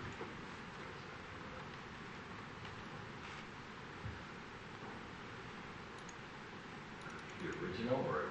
Just the current site plan that might be. The ones that I have in this presentation are a bit small and tough to read. I mean, this is a good one right here. This is more of the landscape plan, but you can see the green space around the building. And those are property lines, the bold perimeter line at the outside of that development. So what we're showing on the bottom right-hand corner of the site plan is our transformer location. The current design had it sandwiched near the north end, which really didn't work. We need clearance around that from DTE. There's just not a lot of space there. I mean, possibly we could squeeze another one there, but and we just feel, just per the developments that we have designed in the past, the number that we have seems to be viable for the number of units within the space. If there's need, if the market demand calls for more in the future, we propose to have conduit there that they can add those in the future. Possibly the transformer would be needed in the future, but that's our reasoning for that. Okay. Thank you. Yeah, I'll just add, just from a personal experience, we're dealing with this in private industry right now. The electric companies are going to have a master plan to handle the increased demand. I mean, you're seeing it in California right now. It's a huge issue, exacerbated by some of the energy needs from the hydro out there.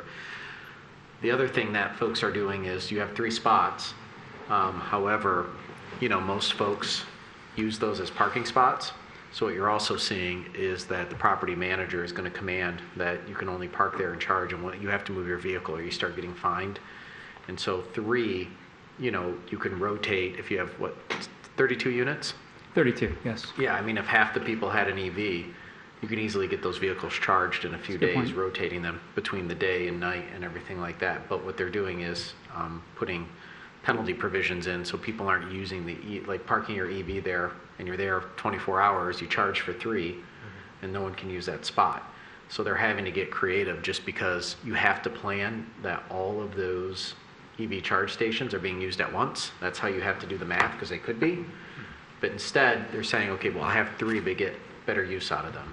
You have to command people to get through them over and over again. So, yes, more is better, but, it's not, I think, the way things are headed, you're going to get much better utilization out of them. So that's actually an interesting point, Mr. Mayor. Is there an option there then to add that home style, I'm going to call it the home style charger, but that slower charger, so that if someone's in a spot overnight, they draw that less power, that takes 9 hours, 10 hours to charge your car, as opposed to that half-hour charger? Is that an option for some of those permanent stalls if residents would want it? At typical 120 install? Yeah, basically, it's just an outlet in the parking garage for that, someone to plug into. So I'm sure that's an option to look That might be a into. compromise here, add multiple options for that. Yeah, I think that'd be a fair compromise. I think that's actually going to be a benefit to people looking to lease, to say, well, you can do your fast charge, you can do the commercial station, but if not, and you're parking overnight in your spot, you have the ability to plug in. I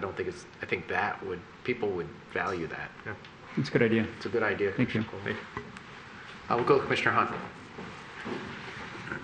Thank you. I know that this is a difficult property to build on, or difficult space to build on. But I felt that, at least for me, part of the spirit of the building was its green infrastructure. And removing half of that from the roof is a bit troublesome. And I understand that HVAC needed to go up there. But I was, really, I liked the solar panels and, the green roof and all. Is it necessary for the HVAC to go on the roof? Is there any compromise of it going anywhere else? Was there any studies done to see if it could be placed anywhere else? Because I can tell you the green roof was really a big selling point. I mean, definitely. That's why I mentioned we worked with MA Engineering out of Birmingham. They're a consultant we use on a lot of our multifamily projects. And the split system really is the most efficient. It also gives the user a lot of control within the unit itself. So I do believe you need the AC condensers up there. But there's other systems such as VTAX. You see the grills over the side of the building, which is unattractive. So those are options you can do for the units. But we also need conditioning for the corridors, for those amenity spaces. And you can't simply get enough conditioning through other means. So we need some type of larger unit, and it can't go on the site. There's just not enough room for clearance, intake, exhaust, so that space on the roof is really required for that. So I just don't think the other design took that into account. But we did. We looked at, and we have experience with these building types, and that's typically what's installed. So unfortunately, I think it is required. I mean, it is required. We need some space on the roof for that. So like I mentioned, we felt that was within the spirit of the original design. We didn't cut that, and it's not really a fact. We would love to keep that, but we feel that we need that space up on the roof to make it a real viable project, to make it practical, because as we go down the road of engineering, it will be required at some point, as the project advances. Has there been a review to determine whether or not there are other areas where you can put other, green materials? Well, if this is the site plan, or I'm sorry, the roof plan on the screen right now, so we need the photovoltaic, the PV array on the roof. That takes up that's almost a third of the roof right there. We can't have green space below that. We have the outdoor patio space for the guests, which were generally within the realm of the previous design, so we have that space as well. And then we have the area where we need the rooftop units. So we just really cut that area, I don't want to say in half, but we cut some out. And we had to make sure it's practical. There's a parapet wall rides up along the edge of the roof, and there's a cap. So to make sure that that can be maintained over time, you know, if there's issues, a leak, we can get to that. So we're proposing a walkway around that. And it's really it's a tray-based system. They're like 24-inch by 24-inch interlocking grid system for the green roof structure. So just our research, our discussions with the product manufacturer reps, that's the proper way to do it. Okay, thank you. Thank you. Just on that point, before I get to Commissioner Dubuck, I'm sensing that, okay, you got this project and you said, okay, well, maybe it wasn't designed perfectly and there were some inefficiencies in the design and some practicalities in the design. I mean, not that it's a full trade-off, but is the design the way you set it up for the HVAC system on the roof, especially with the central areas or the common use areas, whatever it may be, in a way, is it more efficient in terms of use of electricity, in terms of use of, meaning that if you were to go a different route, like you mentioned, the vented systems and all that stuff, you're drawing actually more power, it's more efficient, but this is more efficient per unit by having a better mechanical design? I mean, I would say so. I think that's a great point. I mean, without doing research behind it or having a full MEP study, but I think that's a great point. These are proven systems that work for these project types. They are efficient and they provide good control for the users. That is a great point, though. They're industry standard tested systems for these project types. And just speaking of the systems, do you plan to use like smart climate control, like thermostats that will, that would be an easy, low-cost thing to put in there to compensate and ensure that, people aren't at work or whatever, the power draw is very low. And there's some really, because I think the default position, a lot of multifamilies just throw the thing and it stays at 65 all day or it stays at 120. I think if the petitioner is willing to, ensure that there is a conscious thermostat, that informs people of their footprint, carbon footprint, and what they're producing and how to save on not just cost, but save on emissions based on the electricity they're using, that would be, I think, a helpful thing as well with the new mechanical. Seems like an excellent idea. We'd love to explore that with our engineers. Sorry, Commissioner Dubuck, I had you. Did Commissioner Pruitt? No. Okay, it's Commissioner Dubuck. So, when I looked through the list of the changes from what we approved, it's almost entirely a rollback of the sustainability features, I think, which were a large contributing factor to our enthusiasm for the project. So that's disappointing. I understand you have practical concerns, but more than half the solar gone, more than half the green roof gone, a rollback in the bike parking, substantial reduction in EV charging stations. And then the other changes are increased height and balconies, both of which help you get greater value out of the property and command greater dollar per square foot, right? Correct. So while there's practical considerations for the sustainability features, there are also cost savings. So changes rolling back costs and then maximizing value, and I feel like neither of those things are extracting greater value for the city or for our residents. So in order to rebalance that, given the changes here, I'm wondering if you would consider making this project contingent on you securing official LEED certification of the project. That's not, at the current moment, that's not really one of the options we're considering. We do want to make sure the building is as energy efficient as it can be, and we think we can do that. I mean, even the current energy code requires great insulation within the walls, the roof itself, our systems will be efficient, but that's not something we're exploring at this point to go lead with the project. For development of this size. As far as this PUD and the value it's bringing to the community, all the changes in front of us are maximizing value for the developer, but minimizing the public value that we originally saw in the project. Back to your one point, though, I don't know, no disrespect to the other developer, I don't think they vetted out those systems. I didn't see a report about the photovoltaic panels. I didn't see anything about the green roof. We just have to make sure that it's practical. That's all we're doing. It's not really a matter of cost reduction. We were brought on board to make sure that it's viable. And just based on our experience with these projects in Royal Oak, across the state, we need these systems to make it work. So that's our, our opinion on it. Sure. So we're trying to preserve that spirit. We're providing these elements. We have to make sure that it works too. There's the photovoltaic array will provide, as I mentioned, 30% of the HVAC. It'll provide all the common area lighting.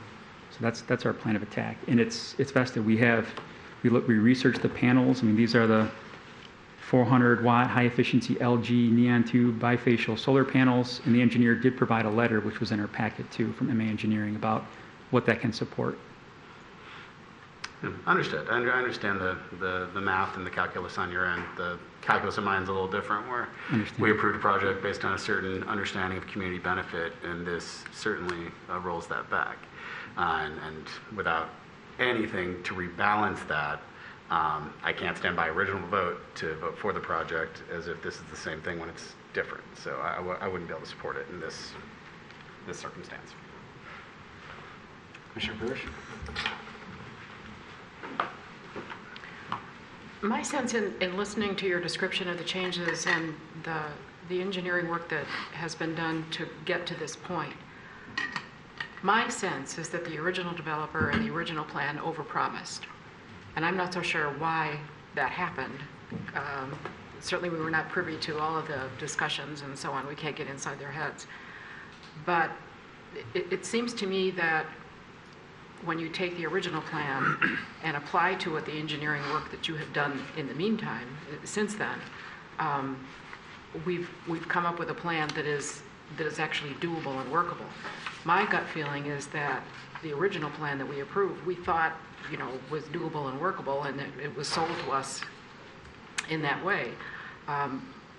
But I really think, based upon your discussions of what you've done in terms of analyzing the mechanics and the spacing of the solar panels and all of the other technical little stuff that you've done in the meantime, that this is what can be done. And sure, we would like a green roof twice as big, but practically in this project, we can't have it. And so I don't see this as a reduction, as more of a realistic vision of exactly what can be done. I honestly think that the original developer and the original plan overpromised, and that this is what is possible and practical, based upon all of the limitations that the property has. Yeah, I almost feel like if this came to us as the original proposal, you know what I mean? We have to put ourselves in that sort of position to say, is this something we would have endorsed as an original proposal, knowing that it's a tight footprint in a industrial urban area, and you have to have a certain amount of space dedicated to HVAC. And then this is the resulting space for solar panels, green space, and all of that, and that, in order to make all that work, I mean, the transformer thing, I guess I have a little bit more, empathy for, because I know what's happening in that part of the mobility transformation to EVs. So is it, you know what I mean? Is it a change, or is it just, this would have inevitably happened anyways with the other petitioner? They would have came and went and said, I have to come back because my design is flawed from an engineering point of view. So I think the context for me to look at it is not what did we have before, but what would have been presented if the engineering work would have been done on the mechanical, the HVAC, and all of that. And I do think, thinking about some of the ideas with putting plugs in, or, the 120 volt charge so people can plug their cars in, and also the smart thermostats are, an important thing to add as well. We can't underestimate the value of those. Commissioner Macy, did you have your? Yeah, I mean, you said some of the things since then, but I was going to say about what Commissioner Parrish was saying. I think I agree, it sounds like we were overpromised the first time around, and this is making some modifications maybe to bring it back in line with reality. However, it brings me back to what Commissioner Douglas said at the beginning, is that it seems like a totally different plan. And a lot of us are seeing that some of the features that we really liked about the plan when it was brought to us originally are no longer in the plan. And I feel like now we've skipped a step. Like, Planning Commission should be making a recommendation and looking at this and letting us know, okay, this is, now we've looked at it, this is the maximum we can get in community benefits from the space. It feels like we're doing it on the fly right here without that recommendation. And my preference would be to send it back to planning. I have a feeling maybe we'll see this exact same thing again, but I'd like to hear that recommendation. Commissioner Colo, you had your... I had a different set of comments, but actually I would tend to agree with Commissioner Macy here too. I like this plan, actually. If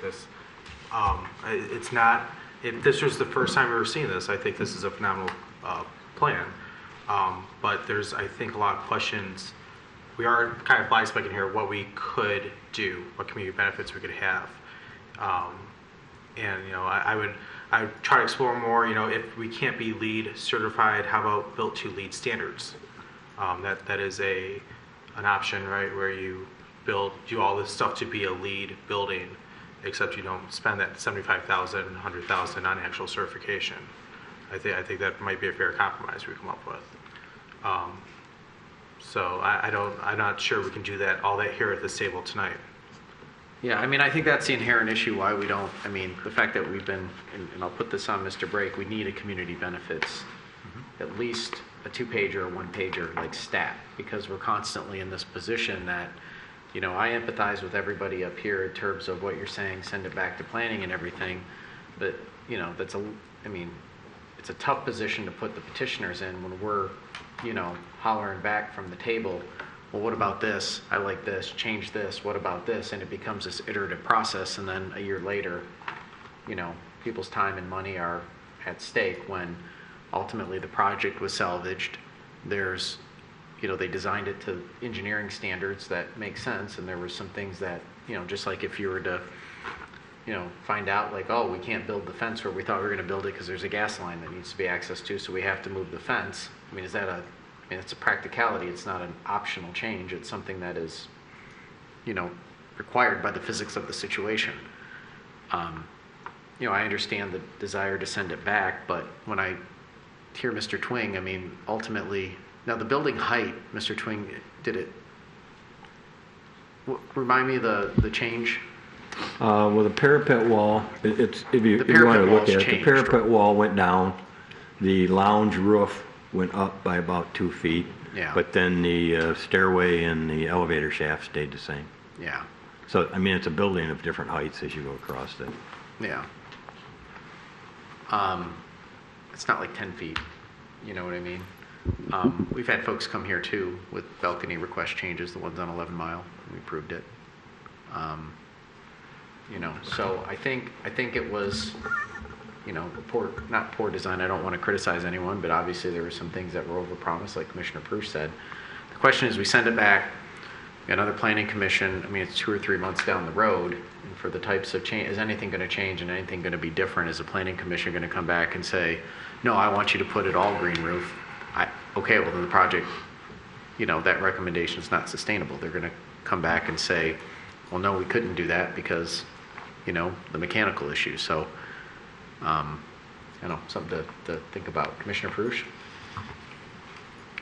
I guess I'm curious about the procedure for sending it back to the Plan Commission. I mean, would that entail them actually filing a new plan package with all of the additional fees and the review process, and it goes through engineering again and that whole thing? Or it just goes back to the Plan Commission for re-review of what was originally if you submitted? simply made a motion to refer it back to the Planning Commission, we would take it back to them as an amendment because you're looking for their input on a revised plan that they've already seen. So no, I wouldn't charge them an additional fee unless the commission wanted us to schedule it for a public hearing, and then they'd have to cover the cost of that notice and that publication in the paper. Okay, so okay, all right, thank you. Commissioner Dubak? You know, I take your point about the practical changes and maybe it being overpromised. The fact remains that all the changes we've seen here maximize value for the developer while dramatically rolling back the community benefit. And without there being some balance or some consideration of that, I don't understand how we could say, oh, well, we would have voted for this the first time. It's, what we voted for is what we voted for. It had this much community benefit and this much for the developer. It's completely reversed that math with no additional community benefit, whether it's green or not. And we have a slew of community benefits that we've talked about multiple times at this table. So, I mean, without there being some restoring of the balance, I don't understand how we could move forward with this tonight. Well, the one counterpoint I'd have to that is that community benefit didn't exist prior, right? I mean, it was presented, but did it really exist? Sure. Commissioner Douglas, did you have your? No, thanks. So that's a challenge I have, because I get your point, Commissioner Dubuck, but if it never was there in the first place, because it wouldn't have been practical in the first place, then it didn't exist in the first place. However, I understand it's a change in the decision, but then this is what we have. And so to decide, like the criteria of saying, oh, it's a reduction, yeah, from a plan, but that reduction isn't real because it never inherently existed in the first place, according to the mechanical changes. Commissioner Colo? I guess while we have Mr. Klatt staying up here, so I'm talking about community benefits. Is building to LEED standard but not gain certification? Is that something you could talk about? There's a checklist that you have to run through to meet that, and I don't know if we do right now. I do know that the building's not designed. I mean, we have a conceptual design in front of you. We've worked with our MEP consultant. We understand the systems, but they have to be fine-tuned and finessed and really engineered. Mm-hmm. But this is their overview and their guidance on what this really should be from a mechanical system standpoint. We'd have to go to that checklist. I mean, that's something we could strive for. That seems more doable than a LEED standard that definitely is a quite expensive endeavor. That's something we could strive for, but I have to look at the checklist to answer your question thoroughly. Okay. I mean, that was our approach. The initial design we thought was great. When Mr. Mayo came to us with that, we reviewed it. We love the green space on the building, but from a pragmatic lens to make sure this building is constructible, I don't think you could build it like that. No disrespect to the current applicant or the former applicant. You can't build it like that.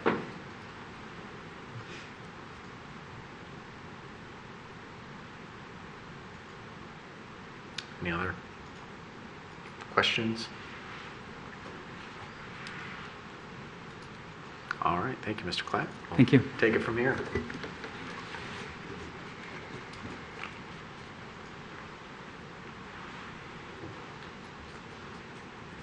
Okay, we have a proposal in front of us.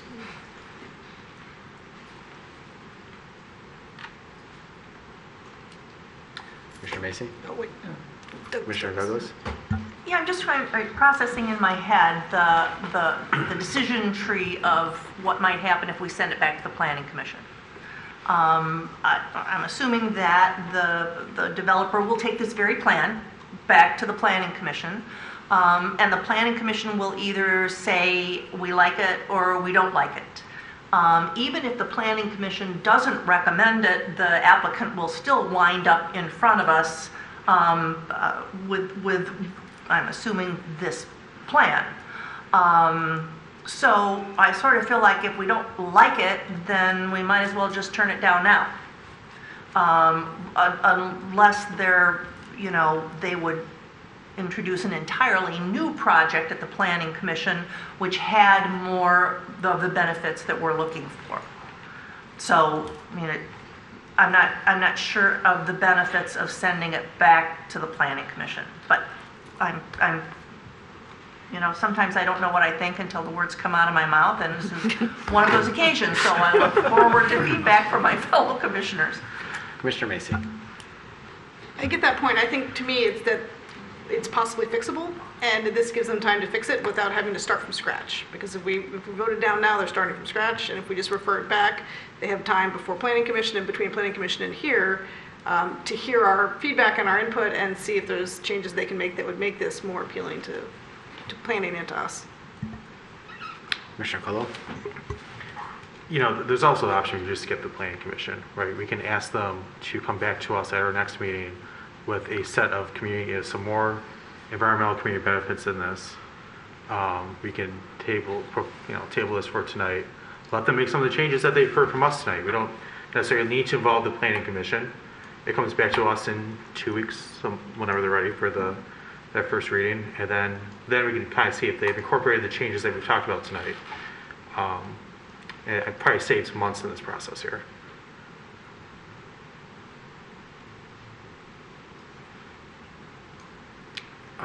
We don't have a motion on the table, right?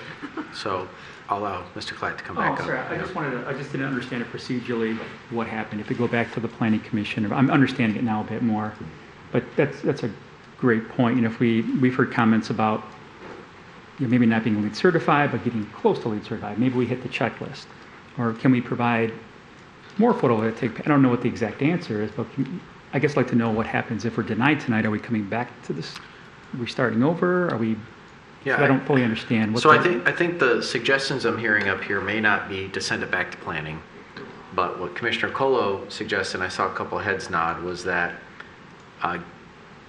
instead of, maybe having a vote tonight that could go one way or the other, affording you the opportunity to go back and maybe refine that lead list to give a little bit more visibility in terms of how the project would line up to a lead, maybe not certified, but where it's at, and then maybe what the implementation of a few other amenities are, or any other little things you can do to get closer to the commitments made by the predecessor. To see if there's any sharpening of the pencil. That would be a 2-week, I won't say delay, but, would be our next meeting's in 2 weeks, right? Correct. If you think there's room, if you don't think there's any room to make those changes, then, you can, I'm sure we're cordial here to press your luck and take a vote, but if you prefer us not to take any action tonight because you think you can take the feedback from tonight, sharpen the pencil, and still make the project very viable with a few adjustments like we suggested, then that's up to you. I think there's always room, and not to speak for Mr. Mayo, but I believe that would be a good approach. We heard great comments, a lot of great feedback, and I think we would welcome that approach too. Like you mentioned, sharpen the pencil, talk to our engineers again. What else can we do to provide that community benefit like you mentioned? And just for the sake of the commission as a little bit of guidance and feedback, the ability to, it's not all community benefits, and I apologize you don't have a paper in front of you. If it can be environmental, but there are other elements too that I think that you can bring to the table, such as, what is your, the units that you can help with attainable housing by taking some vouchers, veteran transition housing, mobility concepts, inside the facility, using, equitable and fair wages to build the project, all of these things that benefit our community, you can highlight and have time to do a little bit more homework. So maybe you get 80% there is what we had before environmentally, but you've made it up with 30% more things that bring benefit to the community that make it a solid win. So it's not just all, because I do see. Maybe I'm a little bit more empathetic than my colleagues. I see the limitations mechanically here. I can get it. But what I'm hearing is maybe you can offset it with some other things if we give you a shot, just to burden the pain from the previous approval to now. It might make it a little smoother, is from what I'm hearing. I think it's a great idea. I'm sorry, is that list available? You mentioned the paper in front of you. Is it? He's joking. I said I wish we had a paper. Oh, I thought in you said front you of had a list. No, that's something we look at the cities of Ann Arbor. I'm putting the heat on Okay. Mr. Brake right now Understand. because we really need. It's tough, and usually this back and forth, like throwing the ideas at you, is great. But our ultimately what we're hoping to get is before these projects even start, the first page in your presentation is, hey, look, this is what we're doing, and this is how it benefits your community. Like it's either neutral, it's great, or it's lacks a little luster. Understand.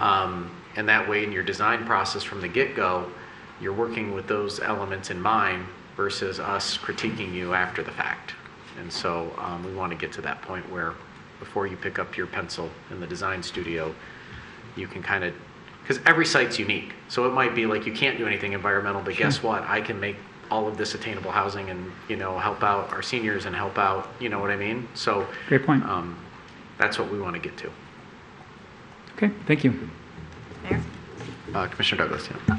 Yeah, I'd like to enter a motion to postpone this project to be brought back before the city commission for the proposer to coordinate with staff to bring it back at a time that suits them. A motion by Commissioner Douglas, seconded by Commissioner Perush. All right, discussion?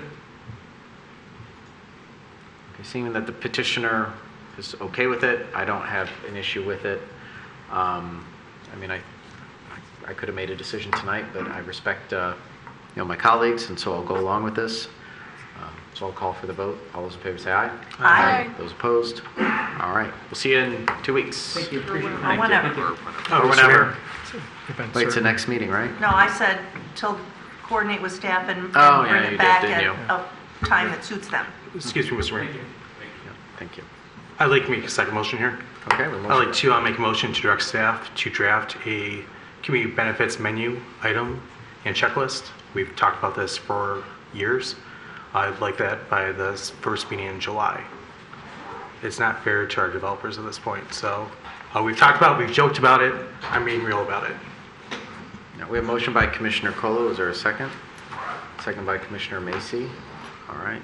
Discussion. I'll just say this is not to be confused with the ordinance that I know staff has been working on. Yes. I think what we're saying, Mr. Brake, is that before, we know the ordinance is going to take time. We know you're working hard on it, but we need at least like some sort of guiding document that, you know, I know there's other communities that have this sort of, not quite embedded in an ordinance, but they have the document, like I think we always go to Ann Arbor, but I think Ann Arbor has one.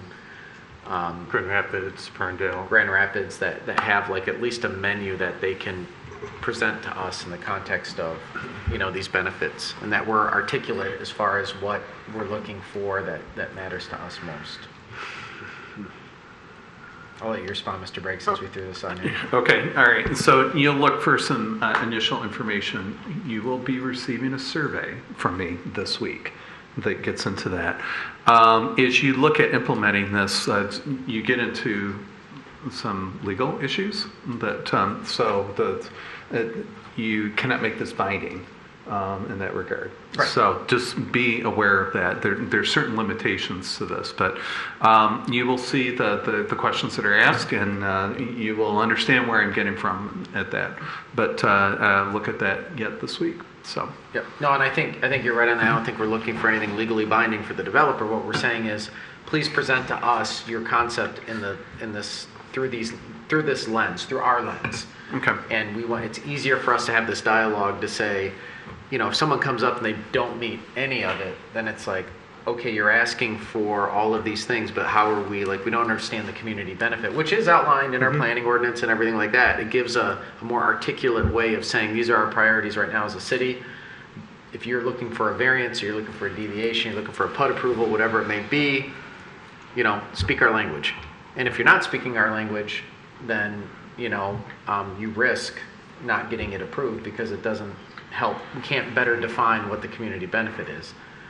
Or at least if it does, you're not missing out. Maybe they had 10 things in their pocket that they could have talked about tonight that said, oh yeah, we're doing this, we're doing this, we're doing this, we're doing this, and it would have been a better conversation. Commissioner Dubuck?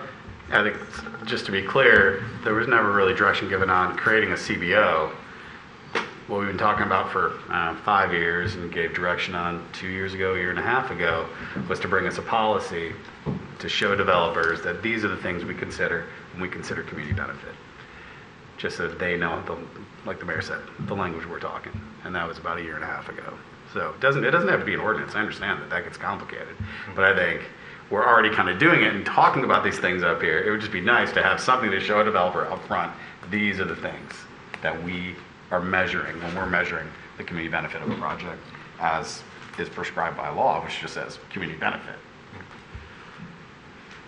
And again, I would defer to land use experts of when you make this compulsory, and then it gets into impacting property rights, and then I defer to the attorney on that. So that's the only part that concerns me. I understand clearly where you're coming from, but on the other hand, it's just we need to protect our interest.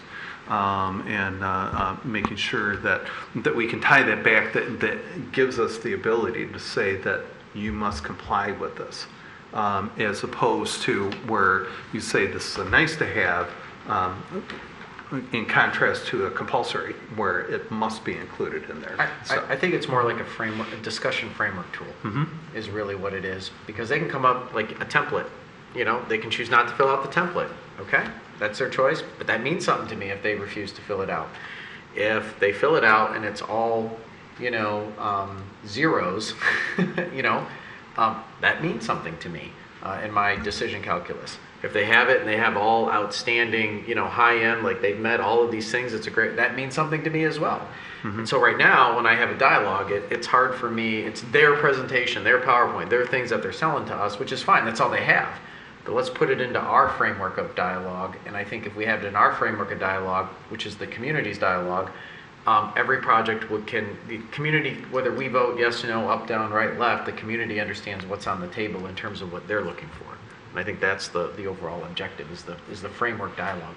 And even tee it up like that, that's a framework, a dialogue framework for, to understand community benefits. And if we see it, then we take it from there. Mr. Leal. Yeah. I've got one question to ask on the community benefits. I know this precedes me by many years before I came here, but assuming that a document with different suggestions or a framework is produced, if an applicant comes forward and doesn't meet, maybe meets one or none of the criteria, is that going to be a basis for this commission to deny that project? No, it'll be the ability, like we've had things come to planning, come here that you just can't do much with the property. Mm-hmm. And like we had the one micro marijuana grower on Woodward, and it was a leased space, and he had like a little bit, he tried, he put rainbow. There's certain things that are unrealistic versus you had, the other one in front of Meyer that had a complete control over the property, the entire facility, and, but for us to make the calculus, we have to have a set of assumptions, and I think it's fair to the petitioner that they know what assumptions we're looking at, what algorithm we use on each individual case is on the merits of each individual proposal. It's not a scorecard. It just helps us better understand what benefits that they're able to provide or willing to provide, and then that allows us to question, and that allows us to run our own individual algorithms based on the ordinances and based on the specific project at hand. So as long as it's not used as a tool, it's just to express what this commission prefers to see in a project, but not necessarily going to be used against an applicant to deny them if they didn't incorporate those items. And I'm asking this question because if it is going to be that way, you do need to put it in an ordinance. Well, my understanding though, Mr. Leal, is that we already are doing that today, because when we go to planning commission, like section 5C or something like that says, there's no harm to the community. Okay, we're already evaluating that. These are other criteria we're looking at. And then there's what are the benefits to the surrounding neighborhood, to the community at large. And right now, that's totally up to the petitioner to decide what those are. They could be like, oh, the building's blue, and Royal Oak loves the color blue. Like, really? Okay, no, I don't know. But now if we say something like, hey, look, you know what? This has a green roof. It's meeting LEED, whatever. Then we could say, yes, we can definitely take that benefit and pick it to that section of the ordinance and say, yep, that's clearly a benefit, and we can, make a decision. I know I can tell. Yes, you're walking a very fine line there. There we are. Yes. Commissioner Dubak. I'm sorry. We'll go Commissioner Douglas, then Commissioner Dubak. Thank you. I've had my hand up for like the last 3 rounds here. So I think if we articulate this as not so much benefits that we're looking for, but our values as a community, I think that maybe provides a more constructive framework for developers to, and we talk here about our values all the time: sustainability, accessibility. So if we frame it as values, I think that may help developers understand this. If you look at our planned unit development ordinance, it talks about the fact that planned unit developments, that's just what I'm talking about here, because all of the other issues, people who's, are building something, they need a special land use or a site plan, that's a very different thing than a planned unit development, which our ordinance says must demonstrate community benefits. And at the end of the day, the approval process is a discretionary one. We as a commission make a lot of decisions based on like the looks of the building or the height or how it's going to affect the neighborhood. So to add a discussion of values into that evaluation of the way it will benefit the community, I think is completely legitimate. I agree with our city attorney. We cannot require people to do that, but I look at, you mentioned one of the marijuana applications. I look at one of the ones that we approved that is overloaded with environmental benefits, green roof, impermeable pavers. This was an applicant that knew what we wanted and gave us what we wanted. And I think smart developers, when they look at our list of values, will see what we are and will give us what we want. And I think most of them can do it and want to do it, but really what happens is we come from a position of weakness when they put the first offer out there. But if they come in and say, woo, I'm spending a lot of money in the design phase, I'm spending a lot of money in, you know, the concept phase, I better get it right because timing is everything. Like, these guys just lost a couple weeks. I guarantee if they had that value statement like Commissioner Douglas says, one, maybe nothing changed, but they could better articulate it. And we would have been like, oh, I didn't know you had all these other things. Like the lead thing, they didn't even know that if that's something that we want to understand, what their position is, what their best estimation. I mean, that's information we want. I mean, we require a site plan. Where do you put your trees? Okay, well, we want it, this is kind of like a site plan. Like, we want to see what your value plan is, like in terms of what we look for. You don't have to do it, but, you know, it's something that's helpful if you want to have mutual success. Commissioner Dubuck, you had your hand? Just to answer the city attorney's question, yeah, it doesn't have to be a make or break for the project, but because it is a requirement that there be community benefits, if they don't land on anything that we've, you know, put forward as our values or our preferred benefits, they're going to have to make the case for what they are bringing. And what we've seen over and over again is like, oh, well, taxable value and economic benefit. But then there's no, literally every project can say that. So that's really, I mean, that's a pretty low bar, right? That's not going to win any arguments. Right. Now, I think that as you go forward, and this is a starting point, and I can certainly see that, but I think in the future, what this commission may wish to consider, if the community benefits and what is derived into that framework for you to review is very important, then I would probably suggest doing, if you wanted to really push that, to incentivize the developers to go in that direction. And incentives can be I'm not talking about monetary incentives, I'm talking about possible relaxation in certain development requirements, you know, whether it's a reduction in permit fees or whether it's you know, a setback deviation that's allowed up to 5%. Those kinds of incentives mean something to developers, especially when you have a setback, it allows them to build more. That is a tool that is used to try to get what the city values. And so I can't say that can be done in 2 weeks, but I think it's a more realistic goal to try to achieve within the next year. Yeah, I think communicating our values is step one, so everybody's at least on the same page. I like that suggestion. Then you have the incentives program, and then maybe that fits into an ordinance. So it doesn't have to be done overnight. We can do this in pieces. And I think what I like about starting with our value statement is that we learn from it. We learn what's practical and what's not in Royal Oak. So, you know, as we put this out there, some folks may come back and say, oh my gosh, like, you can't do these two things. Or, hey, there's other things here that you need to add to it. And then that informs the incentives, which is then a monetary issue, and then that informs the ordinance, which is a legal issue. And I think having something out there floating, if anything, to have better dialogue, will be, you know, will bring better value to those other elements we can work towards in time. Commissioner Perush? I'm just coughing. When you look at the zoning and enabling statute, it talks about a broad range, I think, of community benefit type things, because it says a legislative body may establish plan unit development requirements, yada, yada. That permit flexibility in the regulation of land use and variety in design, layout, type of structures constructed, achieve economy and efficiency in the use of land, natural resources, energy, provision of public services and utilities, encourage useful open space, provide better housing, employment, shopping opportunities, particularly suited to the needs of the residents. So the state gives us, I think, a whole wide open range of issues to consider when we're talking about community values. I think up until now we've just talked about community benefits strictly in the environmental sense. At least that's my sense. But at least based on the state statute, there's a whole lot of other things we could consider for PUDs that would be community benefits. You know, maybe it's we want all the buildings to be brick. I mean, that kind of thing. So I think we've got really a wide range of things that we could consider as community benefits that could get folded into the list, not just, you know, energy and environmental stuff.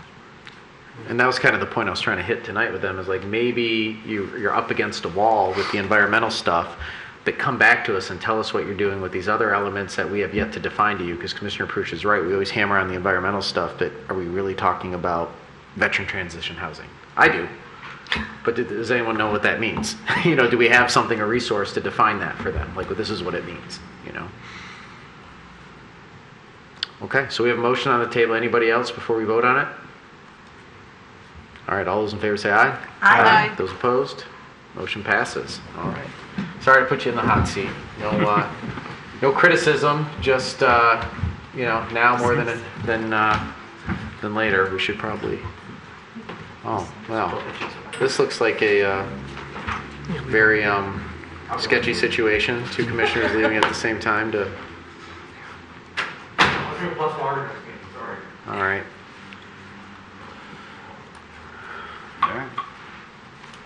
Okay, so item number 13, to review the sidewalk improvements programs. What I think this one really is going to directly impact our residents.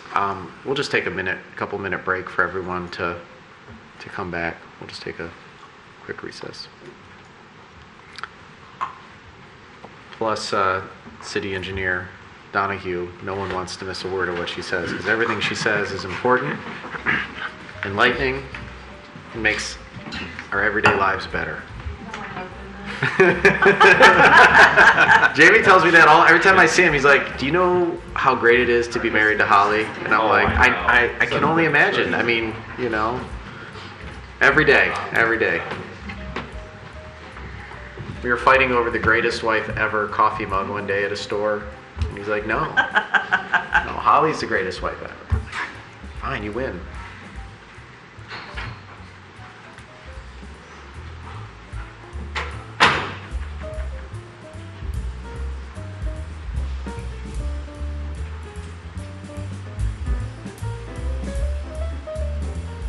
Looks like, the worst of it looked like it was going to pass us, and now we got another little blip coming off Muskegon right now, headed right towards us. So I guess these storms got to originate somewhere.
the restroom.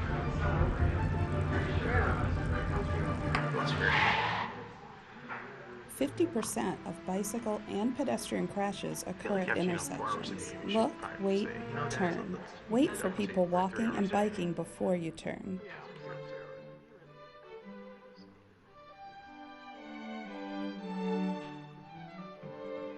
Learn more at walkbikedrivesafe.org.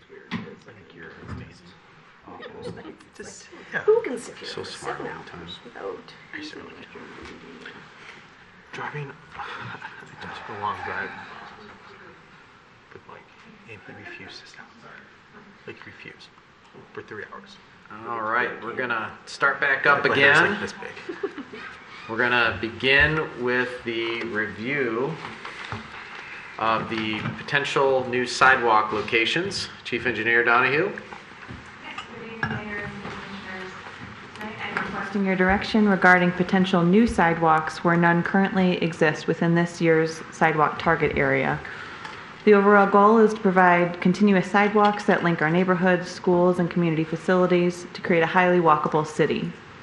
So this year's target area is generally in the southeast corner of the city, roughly south of Farnham and east of Main Street. I have a map up here for you. Take a look. So this year there are only 4 locations under consideration, and I have them shown here on the map, identified as numbers 1 through 4, which correspond with the numbers in your packet. All the residents that could potentially be affected by this decision were notified of the meeting via letter. So I'll briefly walk through my recommendations for each of the locations, and then of course if there's questions I'm happy to answer those. So location 1 is Mason Court. It's only a 25-foot wide right-of-way. It's a dead-end street north of 11 Mile Road. There is a sidewalk on both sides of the road, spotty. There are some missing segments of that sidewalk on the east side of the road, so that's where we're potentially looking at. We're fairly certain that the existing sidewalks that are out there already encroach partially onto private property on both sides of the road. So if we were to install new sidewalks, we're talking about easements with property owners. There's also a fire hydrant that we'd have to relocate onto private property, again, under an easement. So because of the property issues and also the fact that this really isn't completing an essential route, it doesn't connect to anything, staff does not recommending new sidewalks on Mason Court. Location 2 is on South Edison Avenue, and this is south of 11 Mile Road. You might recall that we paved this segment of Edison in 2017 by special assessment. And prior to that, we didn't technically own that roadway. It was a gravel road, it functioned as a road, but technically the right-of-way was not ours. And so sidewalks were never installed along the church's property, which is on the west side of Edison there. In 2016, the church gave the city the land in exchange for their cost of having to pave the roadway. So we covered their cost. In exchange, we finally had our 50-foot wide right-of-way. The agreement of transfer specifically states that this funding exchange was only for that special assessment project. It didn't exempt them from any possible sidewalk assessments or any other future roadwork assessments. So the length of the potential sidewalk here is pretty long. It's about 650 feet. We do have adequate space in the right-of-way for sidewalk. There aren't any obstructions or grading issues. And installation of this would complete an essential route for the neighborhood. Right now there's just sidewalk on the west side that basically ends at the church's property and leads you to nowhere. So because this helps complete an essential route for the neighborhood, it provides better pedestrian access to nearby businesses and the church as well. We are recommending new sidewalks at this location. The third location is on 7th Street. This is between Blair and Vermont. It's a short, skinny block of roadway, only 30 feet wide in the right-of-way. This block was exempted from new sidewalks back in 2013. And because of the way the road kind of curves within the right-of-way, the only space where you could try to fit sidewalk would be on the south side of the road, though that would be only 4 feet wide in some locations. So it's already pretty tight to try and squeeze that in there. We have 3 power poles and 1 hydrant that would all need to be relocated in order to pave new sidewalk. And there's also a private landscaping wall that encroaches as well. So 7th Street, it's a 1-block road in this area of the city, and it also runs along the side lots of all these houses, so not really along their front doors. New sidewalks would connect the neighborhood in the east-west direction. It could potentially provide some better pedestrian access for the neighborhood. But considering the utility relocation efforts that are needed and the very low traffic volume on this street, we're not recommending new sidewalks at this location. And then the last one is very simple. This is on Guthrie Avenue. I really just brought it up so that we have it on record. But this is really just a dead-end block of Guthrie. There's no sidewalk between the last driveway and basically the dead end of the road. In the future, if something were ever to happen, with that apartment complex in the background, and maybe we talk about sidewalks at some point, but right now it really doesn't make sense. It would be a sidewalk to nowhere. And so we're not recommending sidewalks there either. And that's the 4 locations. Questions? Commissioner Macy? Sorry, your hand's behind. You're fine. So the Edison one, the only interesting one really tonight is, so in terms of what it's connecting, it's essentially just connecting the sidewalk to the street. There was a question in public comment, is what city facilities are being connected? It's not actually like a facility, like a building. Right, not to a city-owned building or anything. It's facilities in the area if you're trying to access 11 Mile, businesses if you're trying to get to the church. And it's consistent with all the sidewalks throughout the city. We have them on both sides of the road. So it's very odd that it's not there now that we own that right of way. Okay. And I just want to understand about, so we didn't own the street, and when we did the special assessment of the paving of it, they had to give us that part of the street and then an additional easement onto their property. So, and they knew that they were doing that they were giving us not only the part that we needed to pave, but also a part that could potentially be a sidewalk in the future. Correct. Yeah, we had an exhibit 50 feet wide right of way, and I believe there were discussions with the former city engineer at that time as well, saying we're probably going to come for sidewalks one day, like just so you know, but we're going to cover your special assessment, which was a pretty substantial amount of money. Okay, because it sort of seems like a dirty trick. Give us the street. Yeah, right. Now, yeah. By the way, buy us some sidewalk. And then the last question I had is that one of the things that's on the agenda later tonight is this road millage, and there has been discussion that the road millage, if we put it on the ballot now or in the future, and if it passes, there would be enough funding in that to cover sidewalks in the future. And if that were the case, let's say we're in that future where that has passed, would this be paid for by the city under that new millage? That's really up to the commission how you want to, if you want that program only to cover remove and replace, because everyone else had to pay for new sidewalks. If you want to cover everything, we can do that too. I do think there would be funding to do that though, yes. Okay, thank you. Commissioner Colo and Commissioner Dubak. Thank you, Mr. Mayor. Ms. Donahue, so this is the first time I've seen a sidewalk along a church or other not-for-profit institution. We've done these in the past around town, correct? Other churches, school, Beaumont. There's other not-for-profit institutions that have paid for their sidewalks, right? We have. Off the top of my head, I can't think of a new sidewalk that we force someone to construct. We build them for the remove and replace on any property. Okay. But nothing comes to mind at the moment. I asked because I think about the fee structure here. So while I think it's great, I do think that the sidewalks are necessary here because they do complete that route. There is a bus stop on that's going to be the north side of Edison on 11 Mile. So when you're walking down the side of this, goes to that bus stop, a smart stop, which is presumably well used by this church. Hosts a lot of social activities also. So I believe that'd be well used. I would consider potentially, and that's what I want to ask you about, had we not charged a high interest rate or extended the loan period in the past to not-for-profit institutions that own the property. If so, I think that would be appropriate here. I think that's a commission decision probably. I'm not sure on the financial logistics of that. Well, I just if you knew of an instance where it had been done in the past, but it sounds like no. I'm not aware of it, no. So I guess I'd put that back to my fellow commissioners. I think that could be a nice solution here. Commissioner Dubak and then Commissioner Pruitt. I'm not sure actually who has the answer to this right away. What is the mechanism for special assessing non-tax paying entities?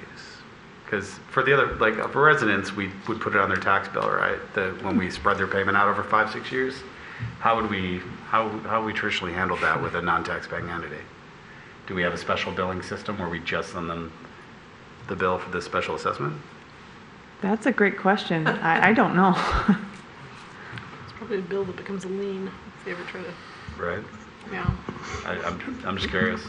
Couldn't tell you the mechanics. Could you legally require them to pay it? Yes. Right. I'm saying because we've played with the length of the loan periods before, and this being such a large number for a nonprofit entity, I think it's reasonable to consider a 10-year payback, which would make it like $2,500 a year. About 3,000, yeah. If there's no interest, yeah. So then that's all our prerogative at the table. Correct. Or you could waive it and just make a narrow exception. So it's whatever you deem as appropriate. Commissioner Prush? I don't know how many years ago this was, because my memory is getting fuzzier and fuzzier, but didn't we require installation of sidewalks around the playground area behind Adams Elementary a couple of years ago? I'm specifically thinking about the topography back in the corner of the property, what would be like the northeast corner of the playground, and it's uneven. And there was some discussion as to whether or not you could install sidewalk there because of the rolling nature of the land right by the sidewalk. For some reason, it sticks in my head that that was part of our sidewalk program, and it's a school. I mean, it's elementary, Adams Elementary. I don't recall the school district objecting to that, but on the other hand, I think it was an example of something that we did for, not a private property owner. It was an institution. I can't recall them around the Beaumont property. That probably was covered by site plan approval, but I think there have been some instances where around certain school properties, especially since so many other playgrounds are so enormous, that we've required sidewalk installation, at least for the schools. But then again, maybe I'm recalling that incorrectly.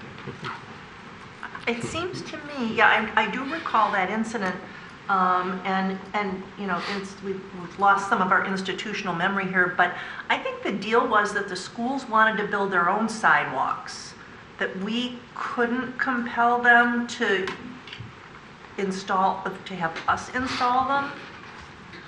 Maybe. That could be.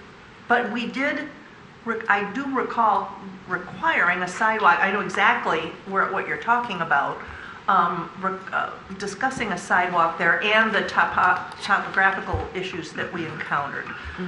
But apropos of this, I don't know, and Mr. Leal can help me out here, if we can give a concession to one nonprofit and not others. I don't think we can. We could extend the payment period, but I don't think we can pay for it ourselves and not having done that elsewhere in the city. But the charter speaks in terms of properties being specially benefited. It doesn't distinguish with what types of properties, whether it's owned by a nonprofit entity, a school, or another taxing jurisdiction.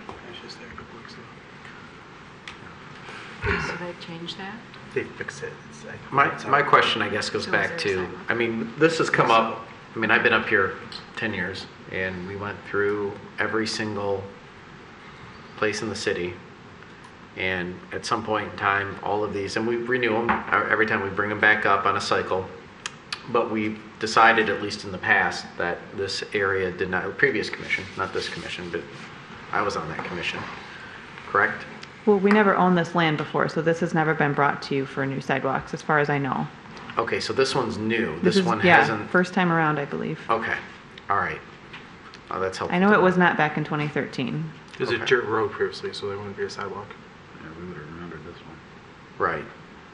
So because we paved it, there's been a change. Now there's a road. Now we have the right of way. Now we can command. Before we didn't have it. Correct. Okay. All right. And it's interesting that in the concession of the land, there wouldn't be a negotiation that if the city, seems like I would have negotiated that if I were them, that the city would pay for the sidewalk. And we did have a millage on the table that was shot down by some aggressive campaigning from community members that would have taken care of this. The city would have had the funds to do it. I think, I mean, part of me says if we have one in this area, it's not like, I mean, Ms. Donahue, you're not getting like these great economies of scale like in the past where you had a number of installs. This is one strip.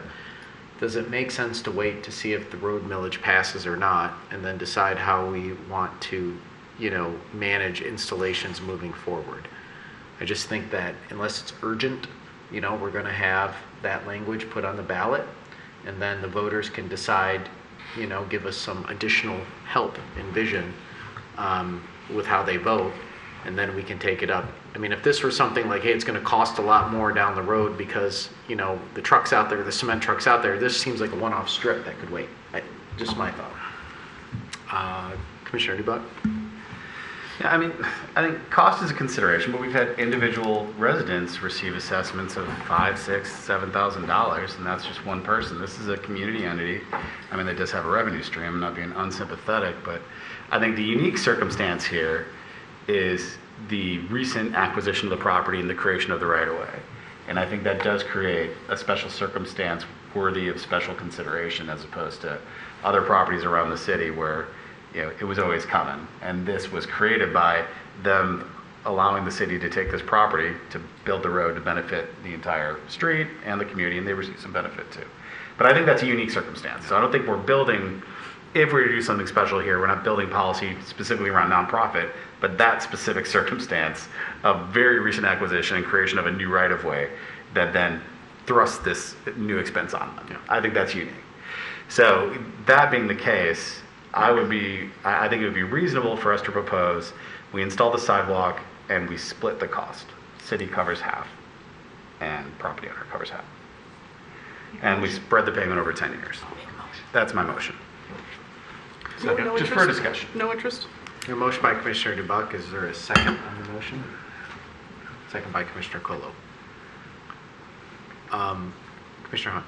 Would that be a no interest spread over 10 years?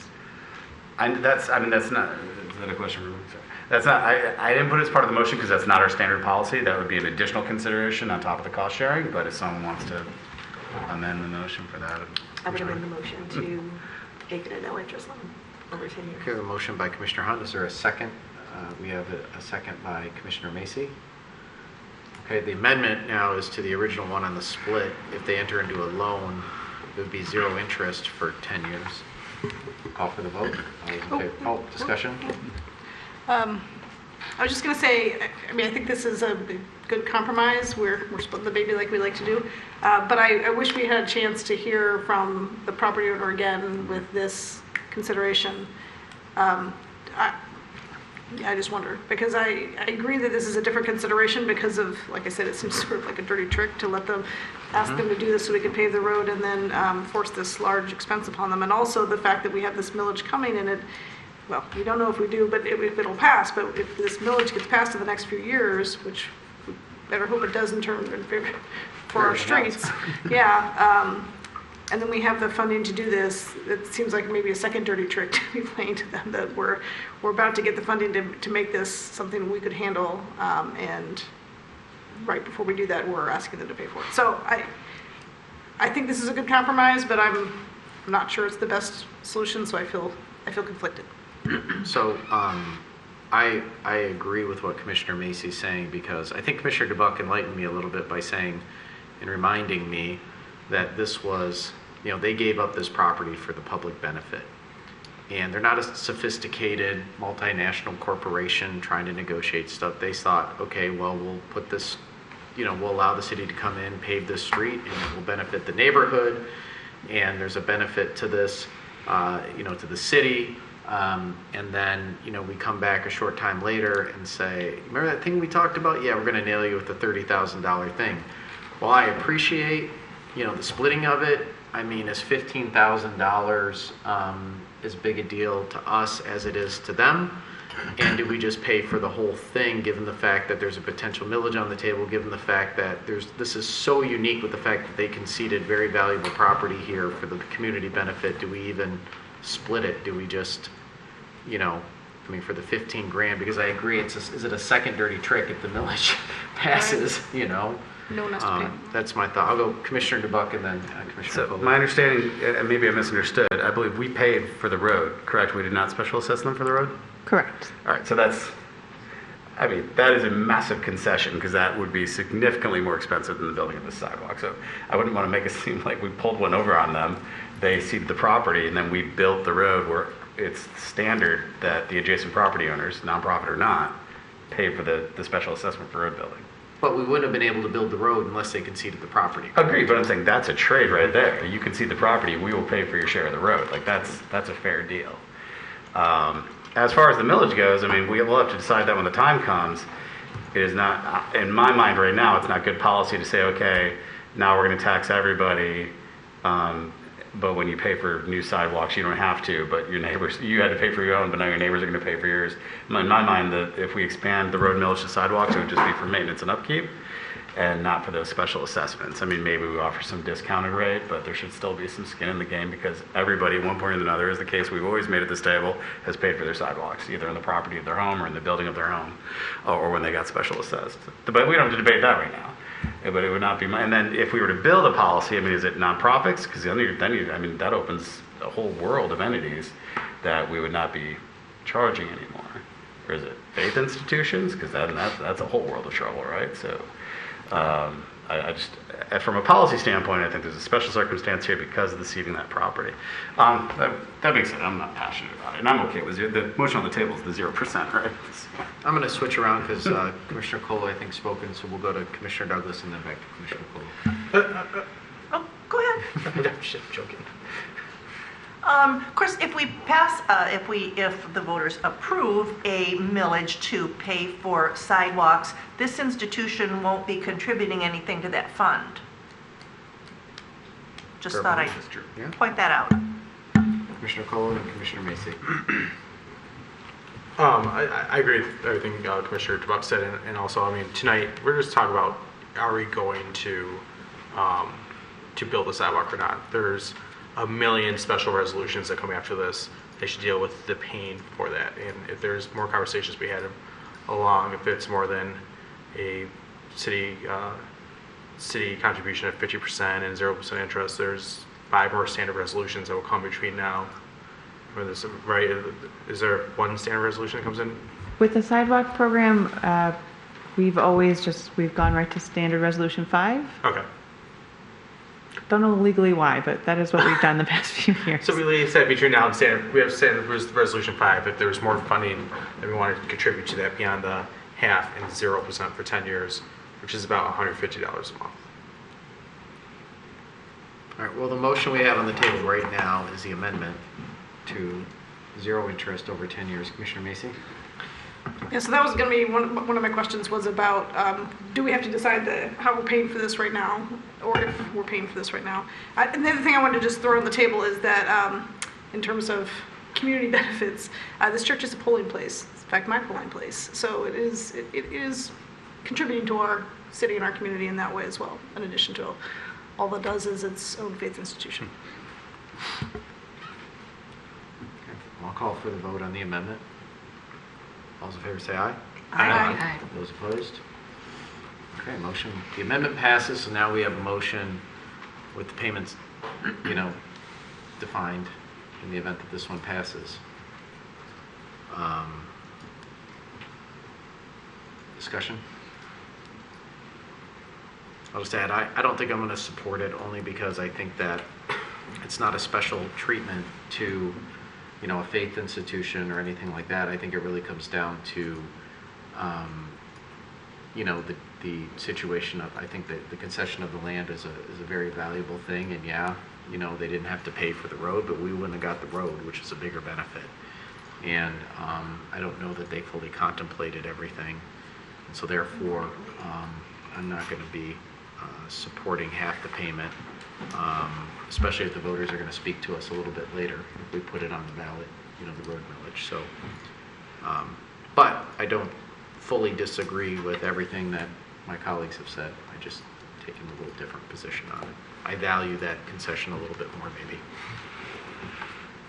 maybe. Okay. Call for the vote. All those in favor say aye. Aye. Those opposed? No. No. Three noes? 4 yeses? Okay.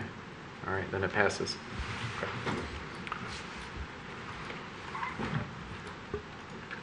Mayor Fournier? Yes. There's another portion of this issue that we haven't voted on yet. Not the rest of them. Oh, yeah, the rest of them. Yes, the ones that were not recommended. Right. Commissioner Colo. So I will make a motion to exempt the property at locations 1, 3, and 4 as described in attachment 2. Okay, we have a motion by Commissioner Perush. Is there a second? Second by Commissioner Colo. Discussion on those? Pretty compelling cases. 7th Street is so small. I drove down it today. It's a paved alley almost. I don't know how it became a street. All right, we have a motion to not do those. All those in favor say aye. Aye. Those opposed, motion passes. All right, good. Sidewalks, always sidewalks. Now it brings us to 14, public hearing of necessity and standard resolutions 3 and 4, special assessment paving of Parkdale Avenue. Ms. Donahue, you again. So this evening is the public hearing of necessity for paving of Parkdale between Rochester and Ardmore. This is a fairly long block. We have 34 properties within the assessment district and a road that really could use this improvement. The return petition showed that 54.5% of the benefit units are in favor of the paving project, and the clerk did send notice to all the property owners of tonight's public hearing. So after closing the public hearing, I have 2 resolutions for your consideration if you wish to continue moving forward with the process. The first is Standard Resolution 3, which will declare the project as a necessity, and then the second resolution is Standard Resolution 4, and that will set the date for the public hearing of assessment, which would be July 11th of 2022. Questions for Ms. Donahue? Okay, Commissioner Douglas? Oh, no, not a question. No question? Motion to approve special assessment. We gotta have a hearing public first. Sorry. Well, we're off our public hearings tonight, man. Usually it's me, guys. It's usually me, and you guys, the 2 people that are usually on everybody else. Oh, I feel better about myself. It's just Whatever the it takes. atmosphere. Move along, Whatever move it along, we're takes. trying to be fast. Well, I'm going to open up the public hearing. Same rules apply as they do for public comment. Does anyone wish to speak at the public hearing on the paving of Parkdale? Not say anything when you're going. Nothing? Okay. All right, well, we'll close the public hearing, bring the meeting back to this table, and I feel like someone wants to make a motion. I'd like to move approval of special assessment standard resolution 3. A motion by Commissioner Douglas. Is there a second? Second by Commissioner Macy. Discussion? I say it's pretty straightforward. Majority rules on this. But is there Nope. no discussion? Commissioner Macy, you had something to say? Thank you so much. Okay, thank you so much. Okay. All right, so I'll be supporting the motion. All right, I'm going to call, Commissioner Colo? I'm really happy that we're voting on this. And all joking aside, Mr. Goodman's here tonight. And he brought this to us. Like, this is brought to us by the citizens asking, hey, can you help us? And this is another program that the city helped fund also. We reinstituted a city benefit so that if other people who lived on an unimproved road would like to come before us, we're willing to pay to, help pay to offset the cost to improve those roads, which I think is an important message to get out. Agreed. We're partners. The city of the city for the city. I believe that's paid with the city, with the road millage also. So that's funds from the road millage. That's a continual benefit to all the community. Should talk to the It people is. on Lexington. All right, I'm going to call for the vote. All those in favor say aye. Aye. Those opposed? Motion passes. All right. Looks like we'll have a paved road there. Do we have to, Wait, we have a second one, don't we? Number 4. Commissioner Douglas is ready. She's ready. Commissioner Douglas? I move approval of special assessment standard resolution 4. We have a motion by Commissioner Douglas. Is there a second? Second by Commissioner Macy. Discussion? Commissioner Macy, you had discussion? Saw you move your hand. Her hand was up. Her hand was up? Okay. I'd like to thank Commissioner All Cole. right, with no discussion, apparently from Commissioner Macy, I'll call for the vote. All those in favor say aye. Aye. Those opposed? All right, motion passes. 3 and 4 are done. Little coffee and you're like ready to go. Wow. All right. So, That's more we got the necessity and we got the assessment done. So, we get some paved roads, Mr. Goodman. Tell your neighbors. Thank you. Now we have approval of May 2022 Traffic Committee resolutions. Me again. Wow, it's the Ms. Donahue show tonight. Tonight I'm here to present the recommendations from the Royal Oak Citizens Traffic Committee from their May 24th meeting, which was chaired by Dan Godek. Tonight I only have 2 resolutions for you. The first recommendation is from Agenda Item 6A, and this is related to the intersection of Lincoln and Lafayette, which is near St. Mary's Church. Currently, the intersection is signed as a 4-way stop. We had a concern raised that many drivers on Lincoln are disregarding the stop sign at Lafayette, and the police department confirmed that they do see this quite a bit and write tickets for that location. The crash history for this area showed that we had 13 accidents in the past 3 years, which is very unusual for a 4-way stop. So it seems that people who are driving eastbound see the traffic like ahead of them at Washington, which is about 300 feet away, and they focus on that instead of seeing the stop sign, and they just flow right through it. A traffic study was performed, and we showed that the intersection did not appear to meet the warrants for a 4-way stop. So that would be based on volumes, pedestrian volumes, sight distance issues, and crash history. So therefore, staff's initial recommendation was to remove the east-west stop signs and just have traffic flow through there. The traffic committee was concerned about removing those stop signs because people might not be familiar with the change. Maybe that would cause more accidents. And so they instead are recommending that we try to make these stop signs more visible for drivers. So the traffic committee is recommending installing larger than normal stop signs, so upgrading them to 36-inch stop signs, and also eliminating the parking within 30 feet of the stop sign for eastbound traffic, which it should be already by law, but just making it very clear that you're not supposed to park there because people seem to do it regularly, with the idea that that will help with stop sign visibility.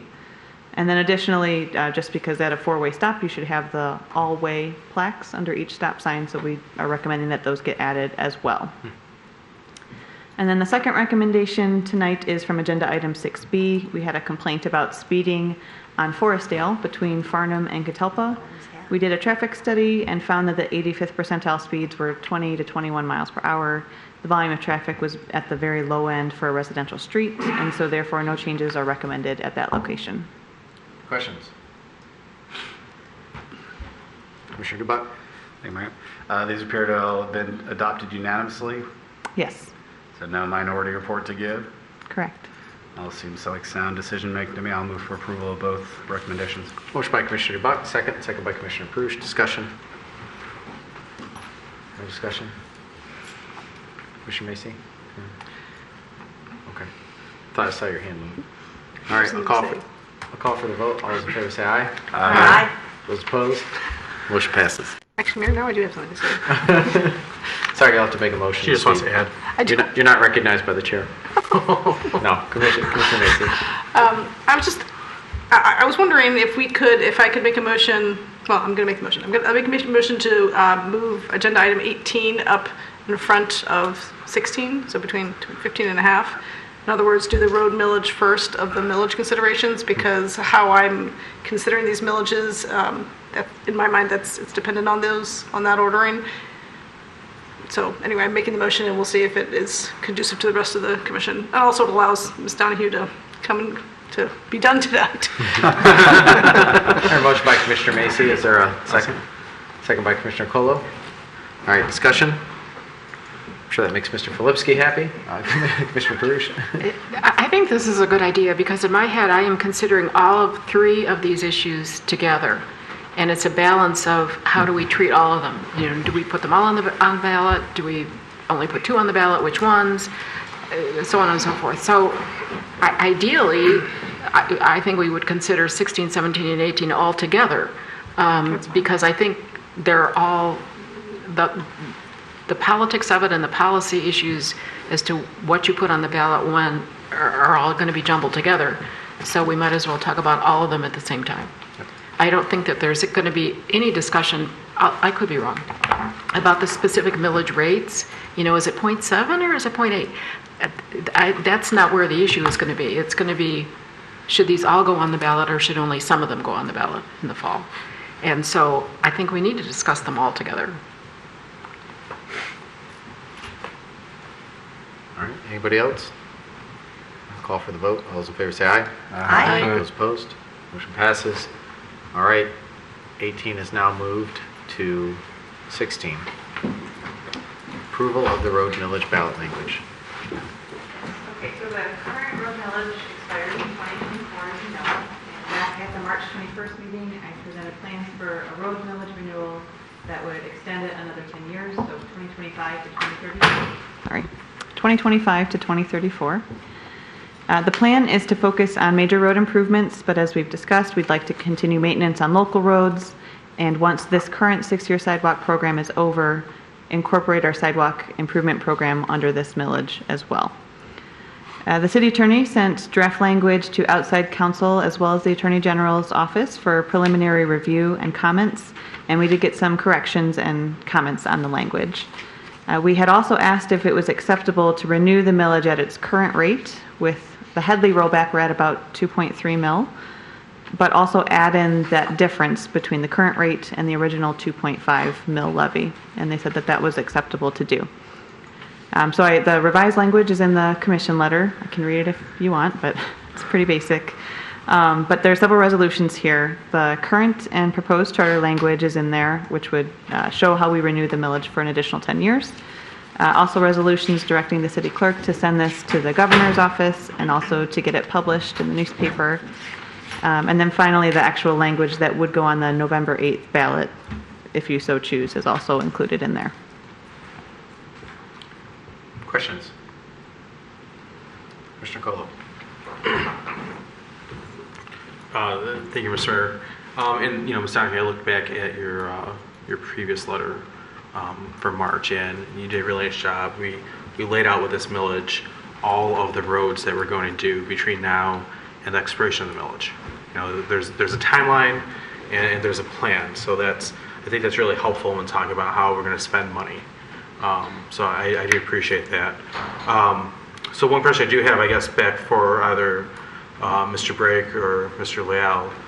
This millage, we're voting on it in 2022 to levy it in December of 24, correct? Or is it December 25? 24. Okay, 24.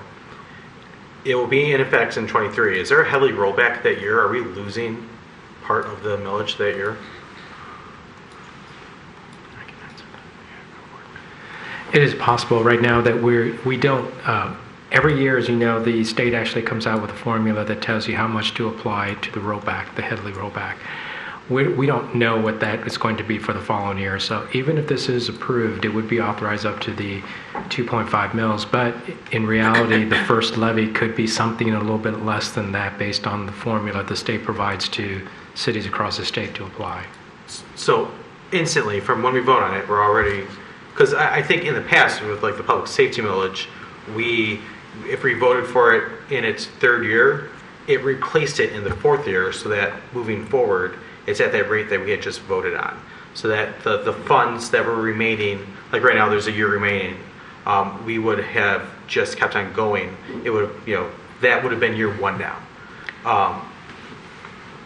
So I guess I'm not sure then why the question's not either shaped like that, so that we don't lose that money in the rollback. We ask for a little bit more so we get it for the first year that we first collect it. It's at the rate that we had anticipated, because there will be a Headley rollback, right? It is possible. I mean, we have had a Headley rollback, I think, as Julie told me, since 2014 or 2015. Yeah.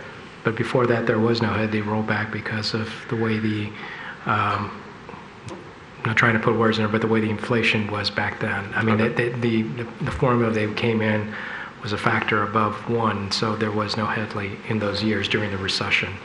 And so that's how she explained it to me. So to try to come in and it's not exact science because we are doing this 1 year early. We will not. I mean, if the Headley rollback is actually the formula sent to the state to us does show that it's a factor less than 1, there will be some type of rollback. We just can't plan to. It's not exact science for us to plan to make sure that when December 1st, 2024 rolls around, that it'll definitely be 2.5. But it would be, how's it? It would be subject to it. It would be subject to the Headley rollback if one occurs. If one occurs, yes, that is correct. I'll cede to Commissioner Perush, I believe. Commissioner Perush? But it wouldn't, the Headley amendment wouldn't apply in 2023. Yes. But you're not levying it until 2024. Right, but this is a renewal. We're still working under the next year's levy. We still have one more levy in December 1st of 2023 to do. Oh, okay, all right. Thank you.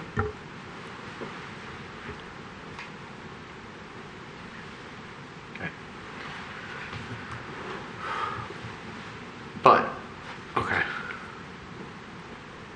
But the total amount collected, though, I mean, you're rolling it back, but the total amount collected, because the assessed values would be higher, is sufficient in the planning that we're using to do the work we need to do, correct? So even though the rate might get rolled back, the total amount of coins in the bank to be spent on roads and stuff like that Yeah, would be okay. yeah. Yeah. Okay. Commissioner Mason.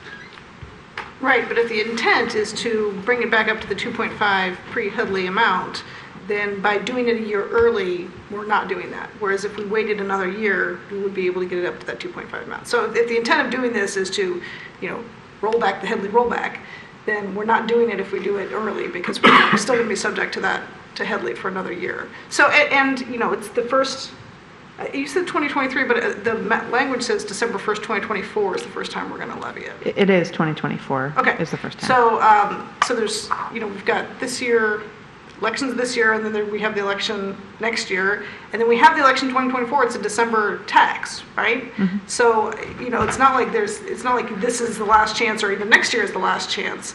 It is true that next year there won't be a primary, so we don't have two elections to go for next year. But then the year out following that, there will be another primary.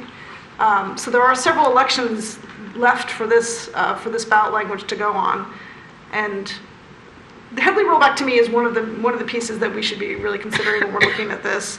But also just the fact that this is a really tough time to be putting millages on the ballot, and we are now looking today, as Commissioner Perush said, we have to consider this all together at 3 additional millages to be put on the ballot, and we have already approved 1 to go on the August ballot. So suddenly this is 4 millages in a time that people are really feeling pinched. So to me, putting this on in advance when we lose some of the funding that we would otherwise get if we waited, and it looks like we're just throwing every millage in the world on the ballot this year, when it's a challenging year to do that, I think we need to think twice about it. Commissioner Buck. I agree with Commissioner Macy. And, my other concern is that because we're a little bit behind in the program delivery, or just because of the overlap of the program delivery and our somewhat delay, you have residents who have been paying this millage for 4 years who have not yet seen the impact on their most devastated roads. Mine's just getting done now, and my neighbors are very excited. But I know because it was one of the worst in the city, so it's at the bottom of the list, right? So I know there's other folks on roads who have asked me regularly, when am I getting done? And they're on the 2023 schedule. And so we're going to put a millage in front of them to renew something that, and this goes for a lot of residents, they have not seen us deliver on for them, even though we have for most of the city. We're achieving our goals of raising that rating, right? But I think there's value in waiting another year to really maximize the visibility of the impact. I understand the threat of not getting it through and what that means, but if we want to give honest consideration to these other 2, I don't think all 3 in 1 year is viable. And I think there are reasons to wait for a future election for the renewal of the road millage.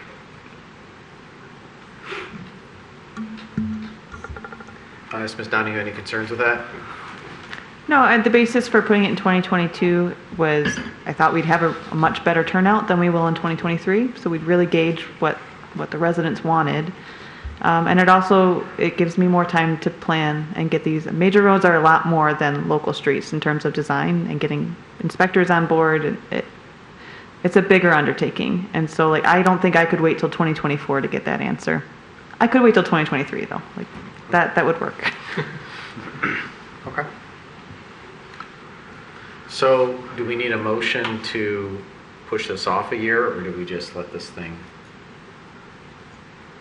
Or do you prefer to have a motion that says bring this back to us in 1 year? or bring it, to give direction. It's up to you guys, what you feel comfortable with. If the commission doesn't desire to bring this forward, just a motion to deny, or, I think, yeah, we want to convey that, maybe what we do is we trigger it for next year, that you bring it, maybe if there's a motion that said that this will be brought in front of us the same time next year for the 2023 ballot in November, that might at least put it on the radar that you guys, you know what I mean, that was the instruction.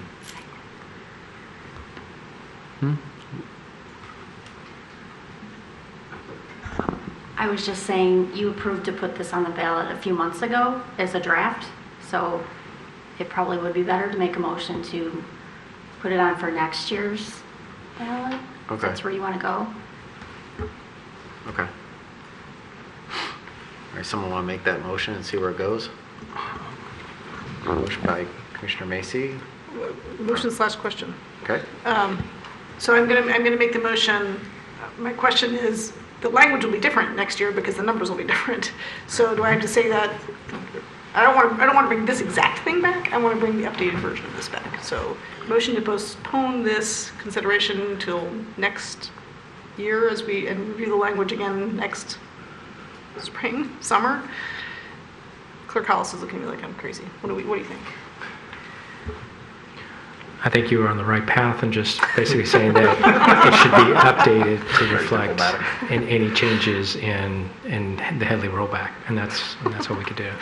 Winding path, but it was the right path. Yes. That's your motion? Yep, that's my motion. Okay, is there a second? What was the motion? Oh, what Mr. Leal said. This will be updated to reflect the correct numbers in the language next year for consideration to be put on next year's ballot. In essence. In essence. Is there a second? Also. You'll second? Okay, Commissioner Douglas seconds. All right, discussion? All right, with none, call for the vote. All those in favor say aye. Aye. Those opposed? Motion passes. We'll see you next year, City Engineer Donahue. Good luck next time.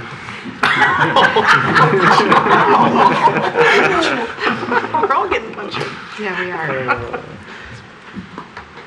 All right, so this brings us to, okay, my numbers are all going to be screwed up here. This brings us to 17, which was formerly 16, which is the approval of parks, forestry, recreation, playgrounds, and animal shelter millage ballot language. These two are going to go to you to kick off? Okay, Yep. Mr. Bright. Yes. So as I described in the budget letter, that this is an opportunity to look at having a dedicated funding source for the parks and forestry. Also, more importantly, a steady stream for capital improvements. So right now, capital improvements are paid for through the Community Development Block Grant Program. And that's an income-based that would not apply to all parks. As we are looking at doing the 5-year master plan, this would give us a greater probability chance to leverage additional dollars through the state of Michigan, through the Department of Natural Resources that they make available. The timing is good going through the 5-year Parks Master Plan to identify specific projects.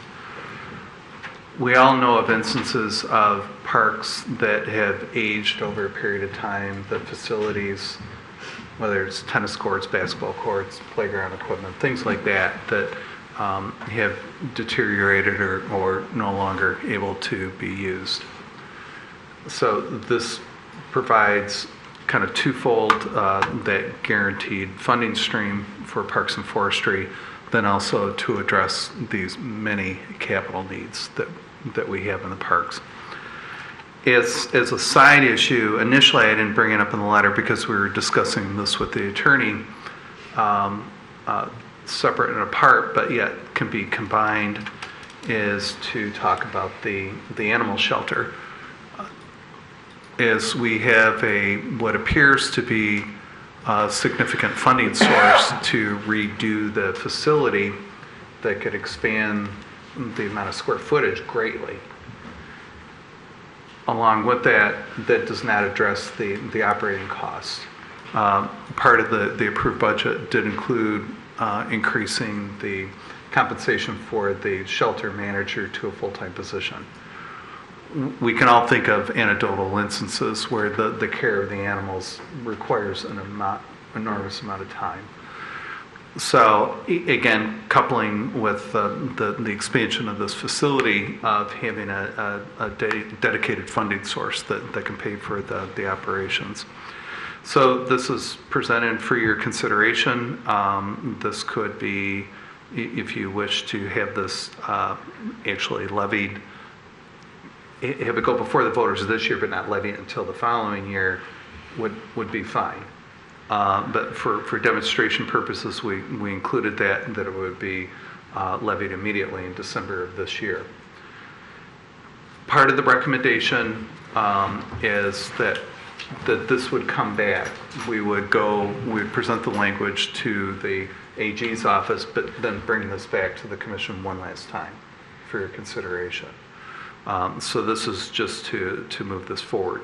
Now, when I talk about the senior millage, that is handled differently because there's a state enabling legislation. So this is a charter amendment that we're introducing this new millage. As I described before, because of the different millages that are coming off, the fire debt, the drain, and the reduction that we made to the solid waste, we've reduced the millage rate by 0.6 of a mil. So this, in an instance between this and the senior millage, it's a slight increase. Again, it guarantees the funding source.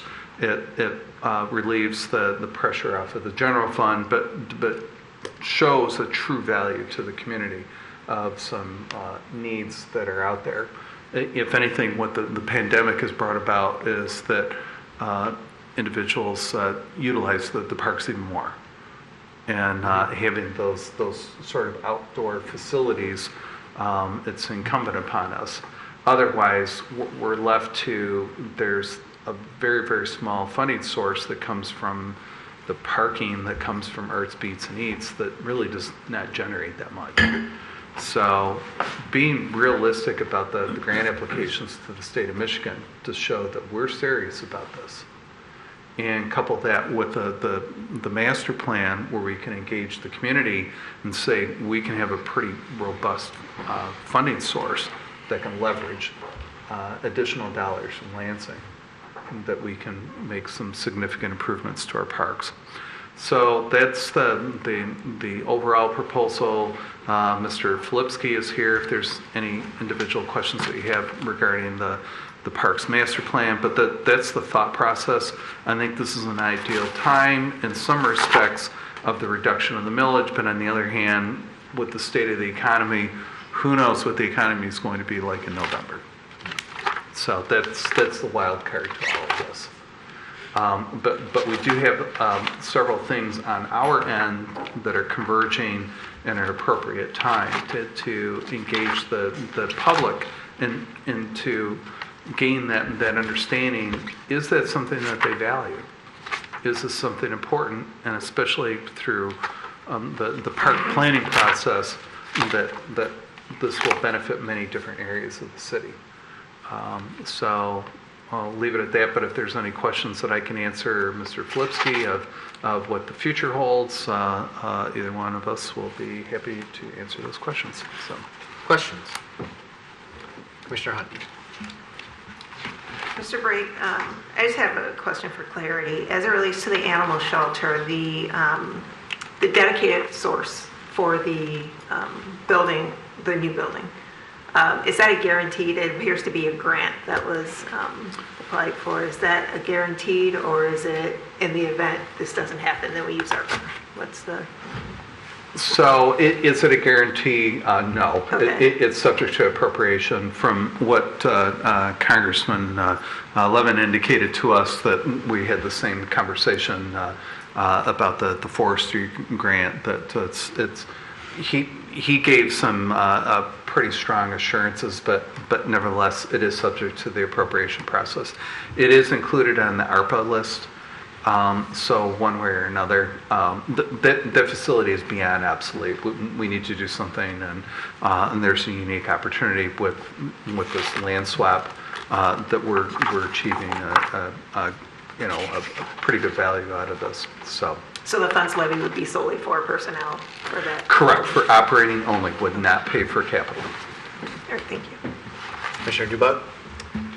Thank you, Mayor. So when I think about the public safety millage and then the transit millage, where we have real specific plans and deliverables, like these dollars will do this, and we communicated that to residents, and then we did it. I think that buys us some credibility. My concern is we have these proposals, kind of general budget line items, but I think if it weren't such a rough year, I think it'd be a no-brainer that with the right explanation, Royal Oakers will overwhelmingly vote to invest in our parks and our animal shelter. Mm-hmm. It's going to be, it's a challenging economic year and getting sketchier. So my question is, if we were to move forward with this, are we going to have a legitimate plan saying, so the money that we're investing in, parks and forestry and maintenance, folks are going to want to know, are we going to be investing in, standing water mitigation in our parks? Are we going to be investing in lighter equipment to get mowed sooner? We give them legitimate reasons why, the grass is long, right? Do these dollars help mitigate that? Like, what are they going to see that's different? We can't say we're collecting more money to maintain the status quo. So that's the question. So yeah, the result, the deliverable from this process we're going through right now, very specifically asks for a detailed 5-year recommendation for capital improvements. Now, on any given year, we may have to make some little choices, but overall, it will provide a roadmap for accelerated improvements in the parks. But will we have that before November? Oh, where are we at? No, you will be approving the final plan there will be contours of it, mostly complete, but as the schedule stands now, that won't come before you until December. And so that's where I struggle, is I think folks are really going to want to understand not just that there's more money going to parks and recreation and animal shelter, but what specifically is that money going to do? What can I expect?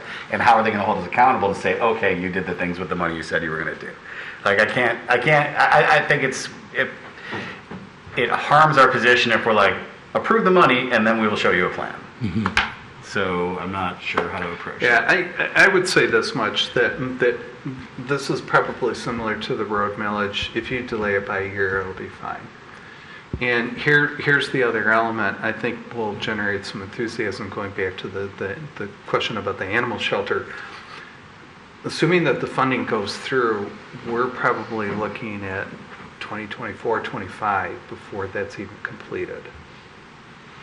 But by this time next year, we can show that, hey, we're starting the construction project, and moving that direction, and Mr. Filipski's end, going back to the parks, that yes, we would have very, very specific information, and hopefully through the community engagement process would help us to cultivate advocates who could form a yes committee, because that's the next step, is that we know of anecdotal evidence that we can point to of where there's problems, but by having folks that I guess kind of a twofold, come talk about the parks plan, and by the way, we may want to talk to you about, depending on how passionate you are, would you help us to advocate this to the voters?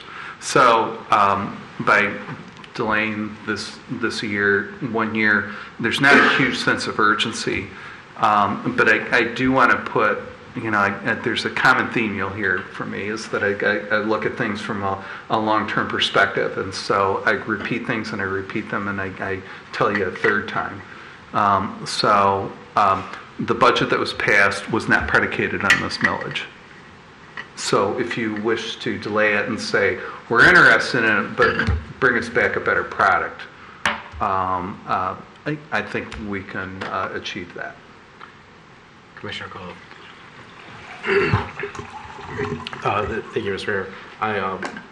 God, this pains me to say, wholeheartedly agree with Commissioner Dubak again tonight. This is a rare night at the state. No, I think it's some good points. That I think that having the master park plan completed, to give us a roadmap of where we're going and what we're going to do and how we're going to do it. And it's not on the master planners to figure out how to pay for it. That's our job, right? Give us a plan, and we'll find a way to fund it. I think that's an important route to take here. And I think this is going to lead into the senior millage also. I like to explore ways to, if we put this off for a year, spend the next year finding a way to combine them. So that's one question. I see you shaking your head. I like to explore more ways to go about this. Different authorizing. One's authorized by state statute, one's authorized by the charter. You can't combine. Gotcha. Commissioner Bruce? I think the point that you need some specifics to point to explain to the voters where this money is going to go is critical. I mean, in my experience, I've seen too many millage proposals go down because they just were too general.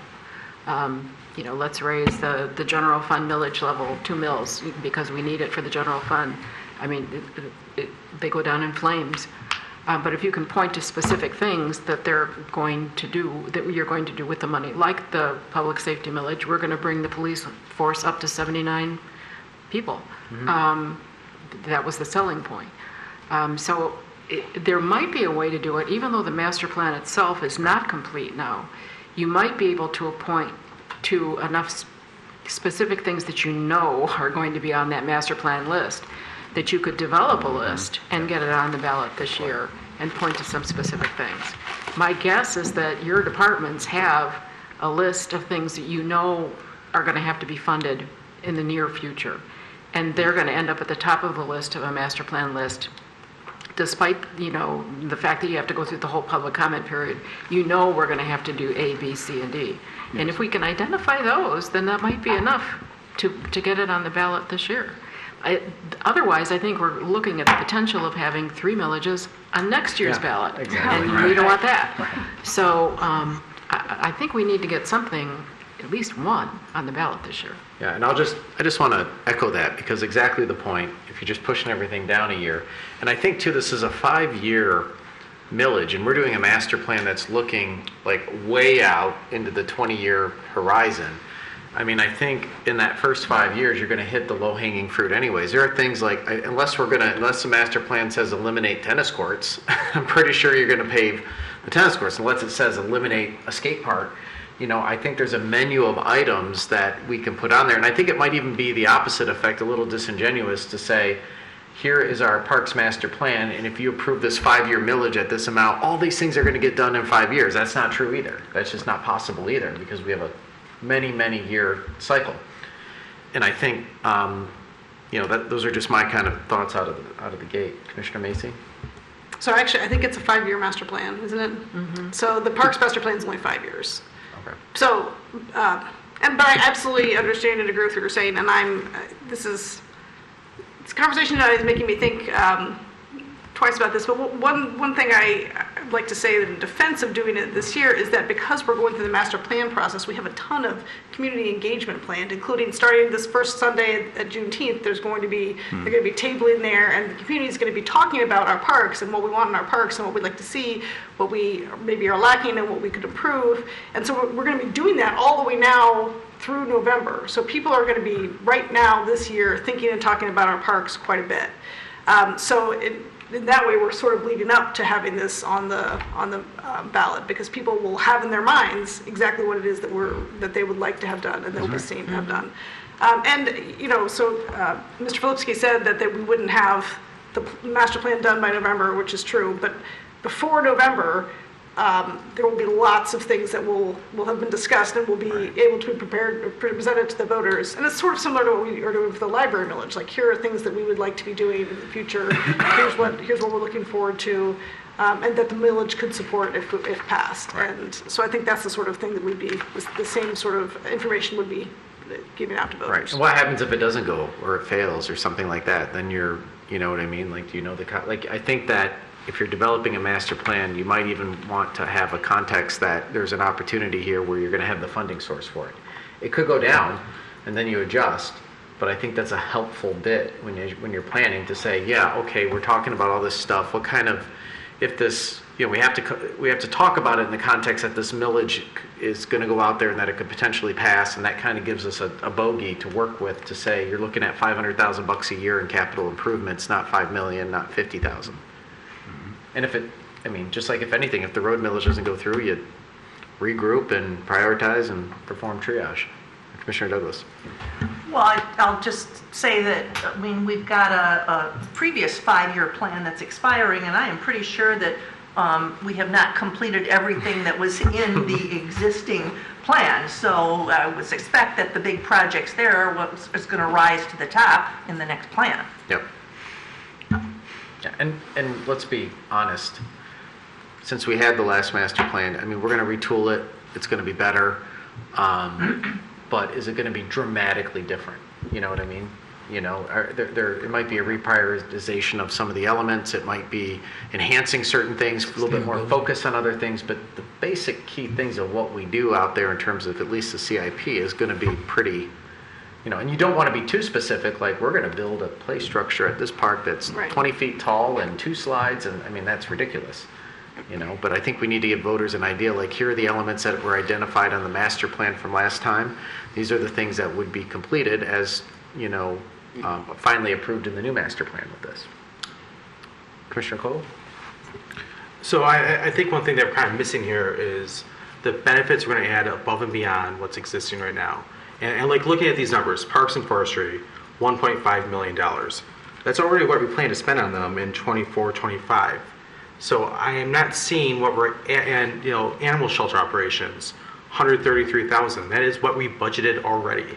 These numbers as presented to us are endeavors we're already undertaking out of the general fund. So I think if we're going to talk about this on a ballot, we need to talk about how we're going above and beyond the existing operations. Because if we put this to voters and all we simply do is maintain what we have, that does nothing for anyone. Well, that's actually kind of the point a little bit too, to be blunt, is that, when we, at least I go back, I look at Kyle, when we started here back 10 years ago, there was literally no investment. They were talking about selling parks to fund operations. That's where we were at coming out of the Great Recession.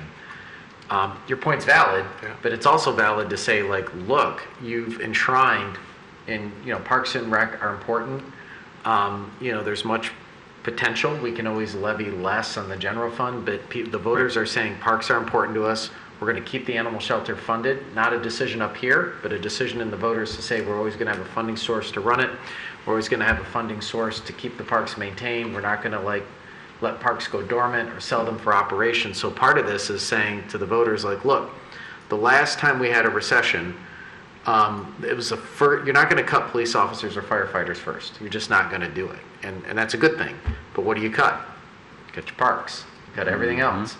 And what we're saying to them is, like, look, the money is here, the CIP is here, and if you approve this, at least for the next 5 years, especially in recessions, people want their parks. That's where they go.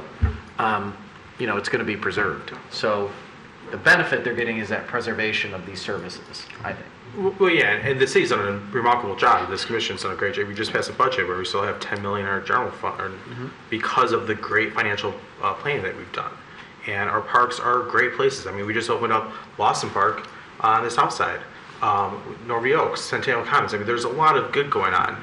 I think, so what I would want to see, we have until August 3rd to put this on the ballot. I think if we, give this talented group the 45-day lead time here, they could probably come up with some options for us that some improvements we can see above and beyond what's existing, a menu of improvements that we can see above and beyond what's existing, so that we can let the voters know what they're getting for their millage. Could you do something that says this is what our plan would be subject to a master plan revision in December? Yeah, and what I think might be a good way to go about it would be to describe the nature and quantity of improvements, but maybe not so much where, because then you get into a battle of, do I support this? That's not a park in my neighborhood anytime soon. And then it becomes that sort of a battle. Like hard surface replacement, which includes tennis courts, basketball courts. Non-specific to a location, we can do that for sure. Mr. Macy?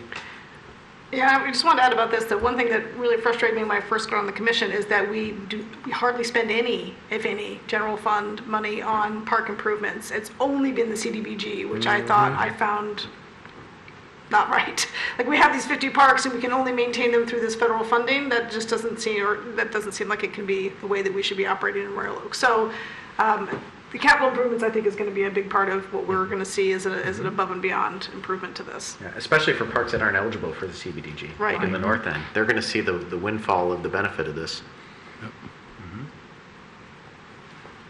I think, frankly speaking, I mean, all of these arguments are legit, but you're not going to cut your way to prosperity. Parks are important. They increase, the enthusiasm in the community, the benefit, it's all clear. And the question comes down to how much do we value it? How much do we want our park system and animal shelter to be protected through, highs and lows of the economy? And to me, I think that's a great question for the voters. I think it's a really good question for them. They gave us great feedback on the sidewalk stuff, and if they wholeheartedly support this, then we got great feedback from them. If they don't, we got great feedback. Just a quick note, we can always remember that the alternative to our own animal shelter is to use the Oakland County animal shelter system, for which we already pay taxes. So the risk of this not passing is just that we will not have an animal shelter here at all, and when people's dogs get lost, they have to go up to Pontiac to get it. Okay. So there's a solid benefit here in this funding. Yep. I think that's the one thing with the animal shelter. You bring up a good point that people are always like, it's care of animals. I think the big benefit is, like, if you do lose your kitty or your puppy, you can drive down the street and get it. You don't have to go all the way up to Pontiac, which is a huge deal for a lot of people to get up there when you lose an animal. Like, oh, yeah, that's not my dog. You know what I mean? It's a community benefit that's worth keeping, I think.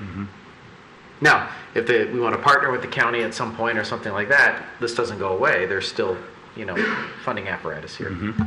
Well, and then we'll have a nice new building that they can rent from us. There you go. See? You got a tycoon over here. All right. So the question in front of us is, what do we want to do tonight? Do we want to push and wait till we get that list?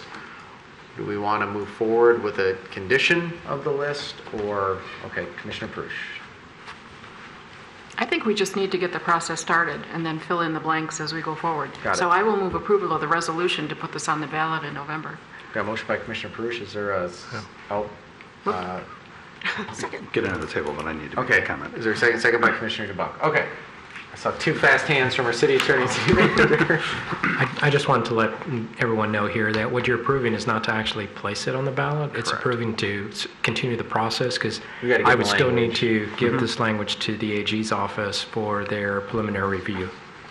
Okay, so I'll change my motion to that. The final resolution says, once approved by the governor, the proposed charter amendment be placed before the electors.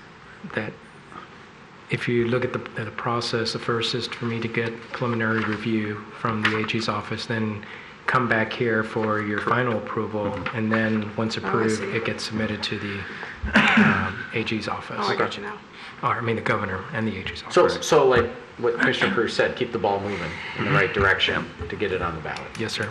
Okay. So everyone understands what the motion is?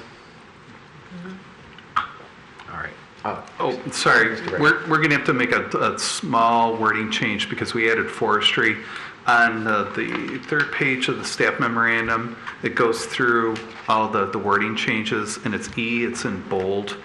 It's the third line. It says liabilities of the city for parks, and then we need the word forestry, comma, recreation and playgrounds. So it's consistent with the language that word was omitted. So move for that amendment? Yes. Okay, moved by Commissioner Prush, second by Commissioner Macy. Okay, we'll vote on the discussion on the amendment. Yeah, I guess I just have concern that why isn't this a completed document? I just, Mr. Brigg, no offense, but this should be a final prepared document that's coming to us, right? And if this is wrong, what else is wrong? What else has been wrong in the past that we've missed? So I get concerned when we make changes like that at the table that we don't have something that's completed before us when we vote. I know this is one small word. That's the word that we found. Okay. So we are working with the outside law firm on this. Dickinson Wright actually wrote the ballot language that's in there. So any small material change that say subject to the review of the attorney, small, not material issue, that if there is anything else that they have the ability of making that change. But again, at this point, we're sending it to the AG's office, so it has to be coming back here. All right, I'll call for the vote on the amendment. All those in favor say aye. Aye. Those opposed? All right, I'll call for the vote unless there's any other discussion on the amended motion to keep the process moving along. All those in favor say aye. Aye. Those opposed? Okay, motion passes. Brings us to our last item tonight. Okay. Mr. Brake, the approval of the senior services millage. Okay. The senior services millage is offered on the same premise that we guarantee that the funding that comes from the general fund to the senior services programs that we provide. Couple that with is that there has been a group that's been being for some time now that's going to be forthcoming with some recommendations, which is the Senior Services Aging in Place Task Force, that this would complement. This gives us the ability of, once the funding is in place, is that ultimately it's up to the commission out of this source of funds that's allocated, how much of that goes to the senior services, plus adding on the Aging in Place Task Force. This is, as mentioned before, going back to Commissioner Colo's question, we intended originally to have this coupled with the parks, but the attorneys from Dickinson Wright said that it's disjointed and they had to be separate. The other item to be aware of is that this is enabled through state legislation. So if you were to pass this, if this were to be approved by the voters, this millage would not count towards our overall millage cap.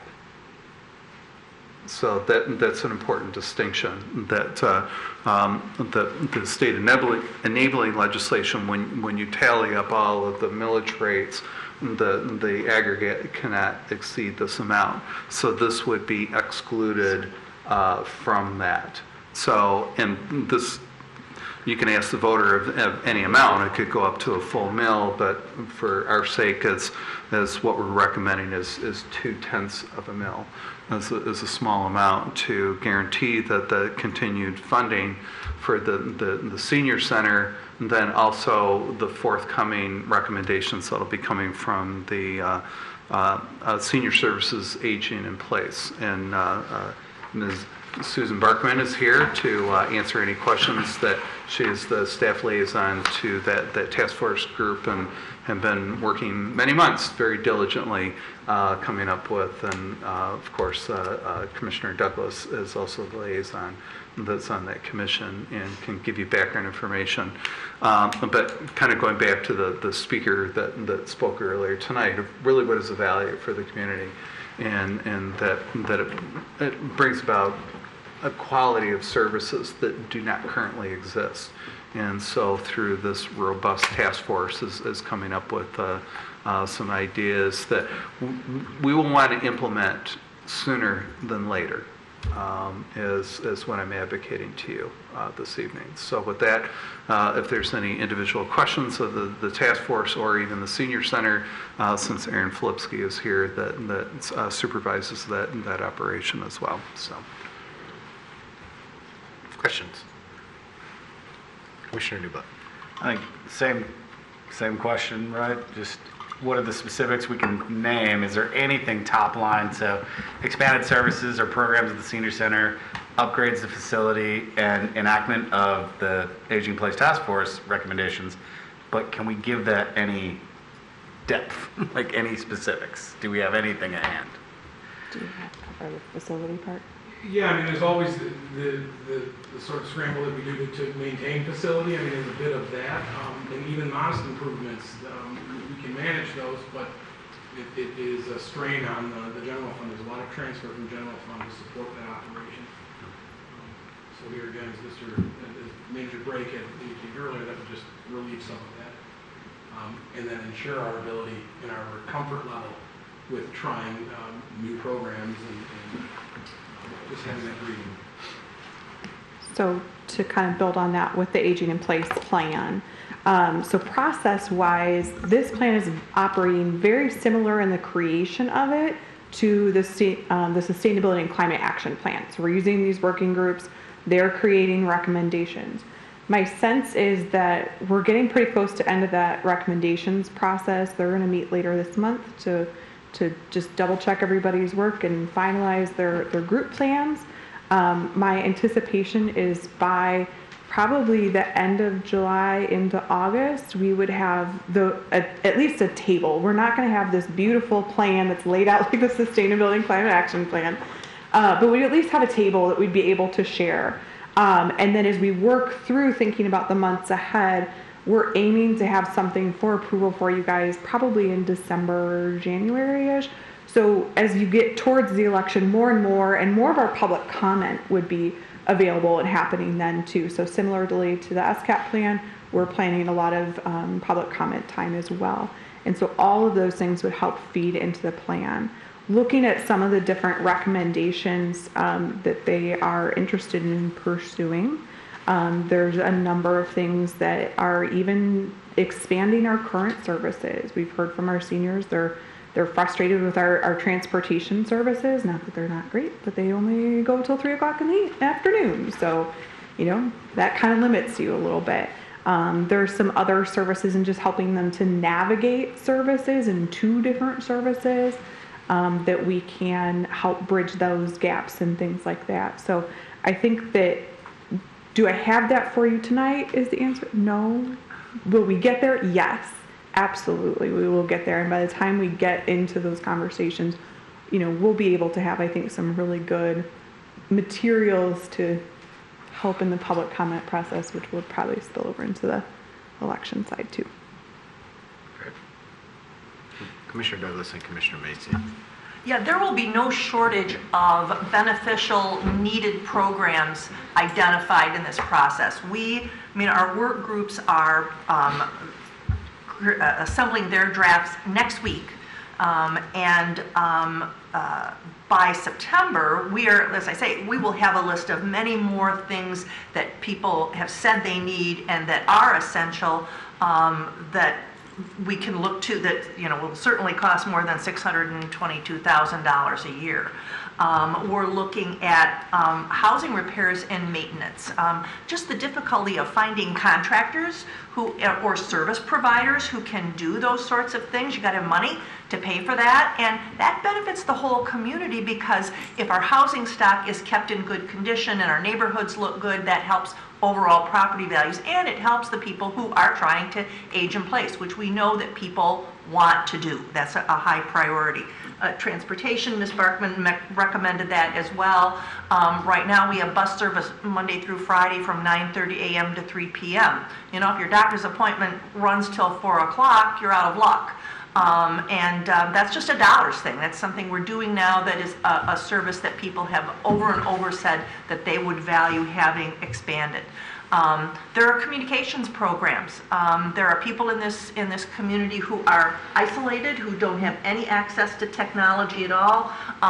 Oakland County has pioneered one program giving them, what's the thing? It's not an Alexis, but it's something like that, helping like an Echo. them. I think it's the Echo. Echo, the yes. Google That's Echo Alexa. one? Right. Yeah. That's Alexa. Oh, okay. Yeah. So Oakland County has pioneered that program. It might be as simple as making sure everybody's got a flip phone, at least some sort of phone, and offering a centralized source of telephone information. Right now, people call the police department if they want to know something, or they call the senior center, they call the general number here at City Hall. We really envision like a 311 service or a 211 service that really centralizes all of that information for seniors, of course, but as a benefit to the community as well. So there are a lot of really solid ideas that our people, the research that we've done indicate there's a demand for, and I think we'll be able to make a strong case. Commissioner Douglas, does that also include modifications to homes to age in place, like, you know, the stair lifts and the ramps? Ramps and, yes, those sorts of, Because I think that's a huge, I mean, yeah, helping with the leaky roof is important too for people of modest income, but also assisting people and not just, even if they have means, but like, what can we do to help you stay in this home? You know, that consultation, like, okay, yep, you had an unfortunate hip issue, stairs are hard, this is what we can do to make your house habitable for the next, you know, the rest of your life, so you don't. But you got to pay contractors to do that. Yep. And there's you know, a lot of demand for those services these days. If we're going to be able to help people, and I'm not saying give them services, but help them pay for them and just obtain a contractor to do the work that they need done. Yeah. I'll also point out, we talked earlier about community benefits in new developments. I mean, one of the values that I think we should be advocating for is that those buildings have a certain number, if not every unit, be physically accessible. Yeah. I mean, so that's something that we can advocate for those people who can't or don't want to stay in their single-family homes and are looking for a more hospitable multifamily environment. Good. Commissioner Macy.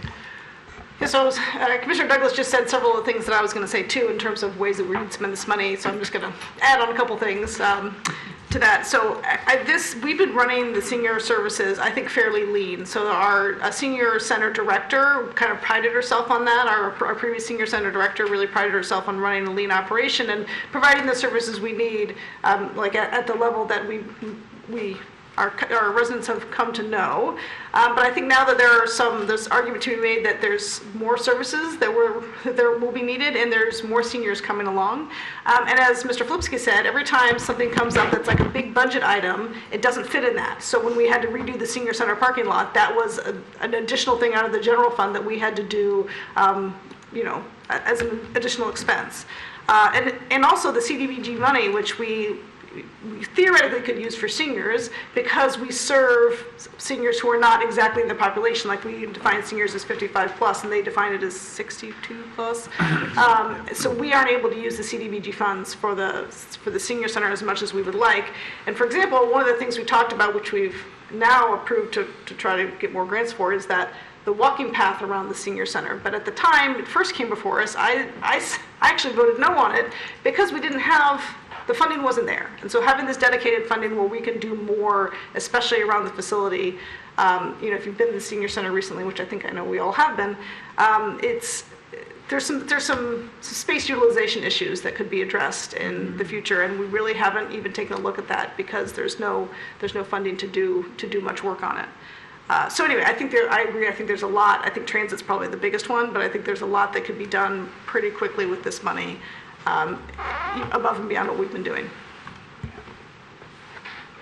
Anybody else? Yep. All right, make that now. So 2 items. This is not a charter amendment.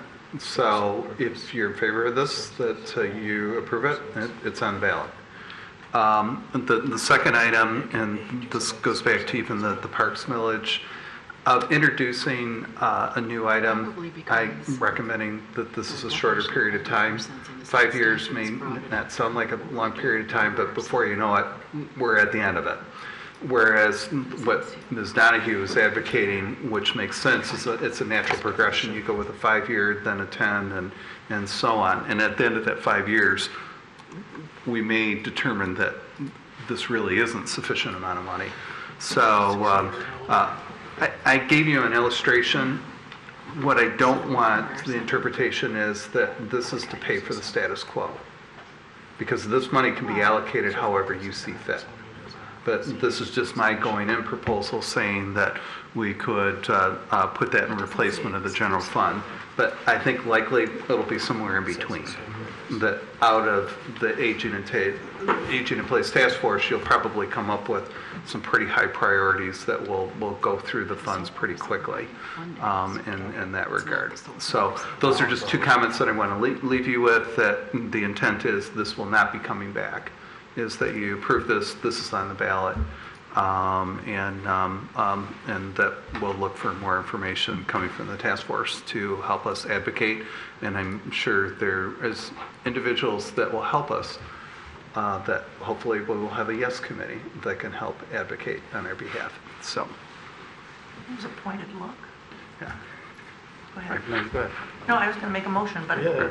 oh, I'm going to make a motion that we, how do we, Yeah, I was just going to ask that question. what do I need to say?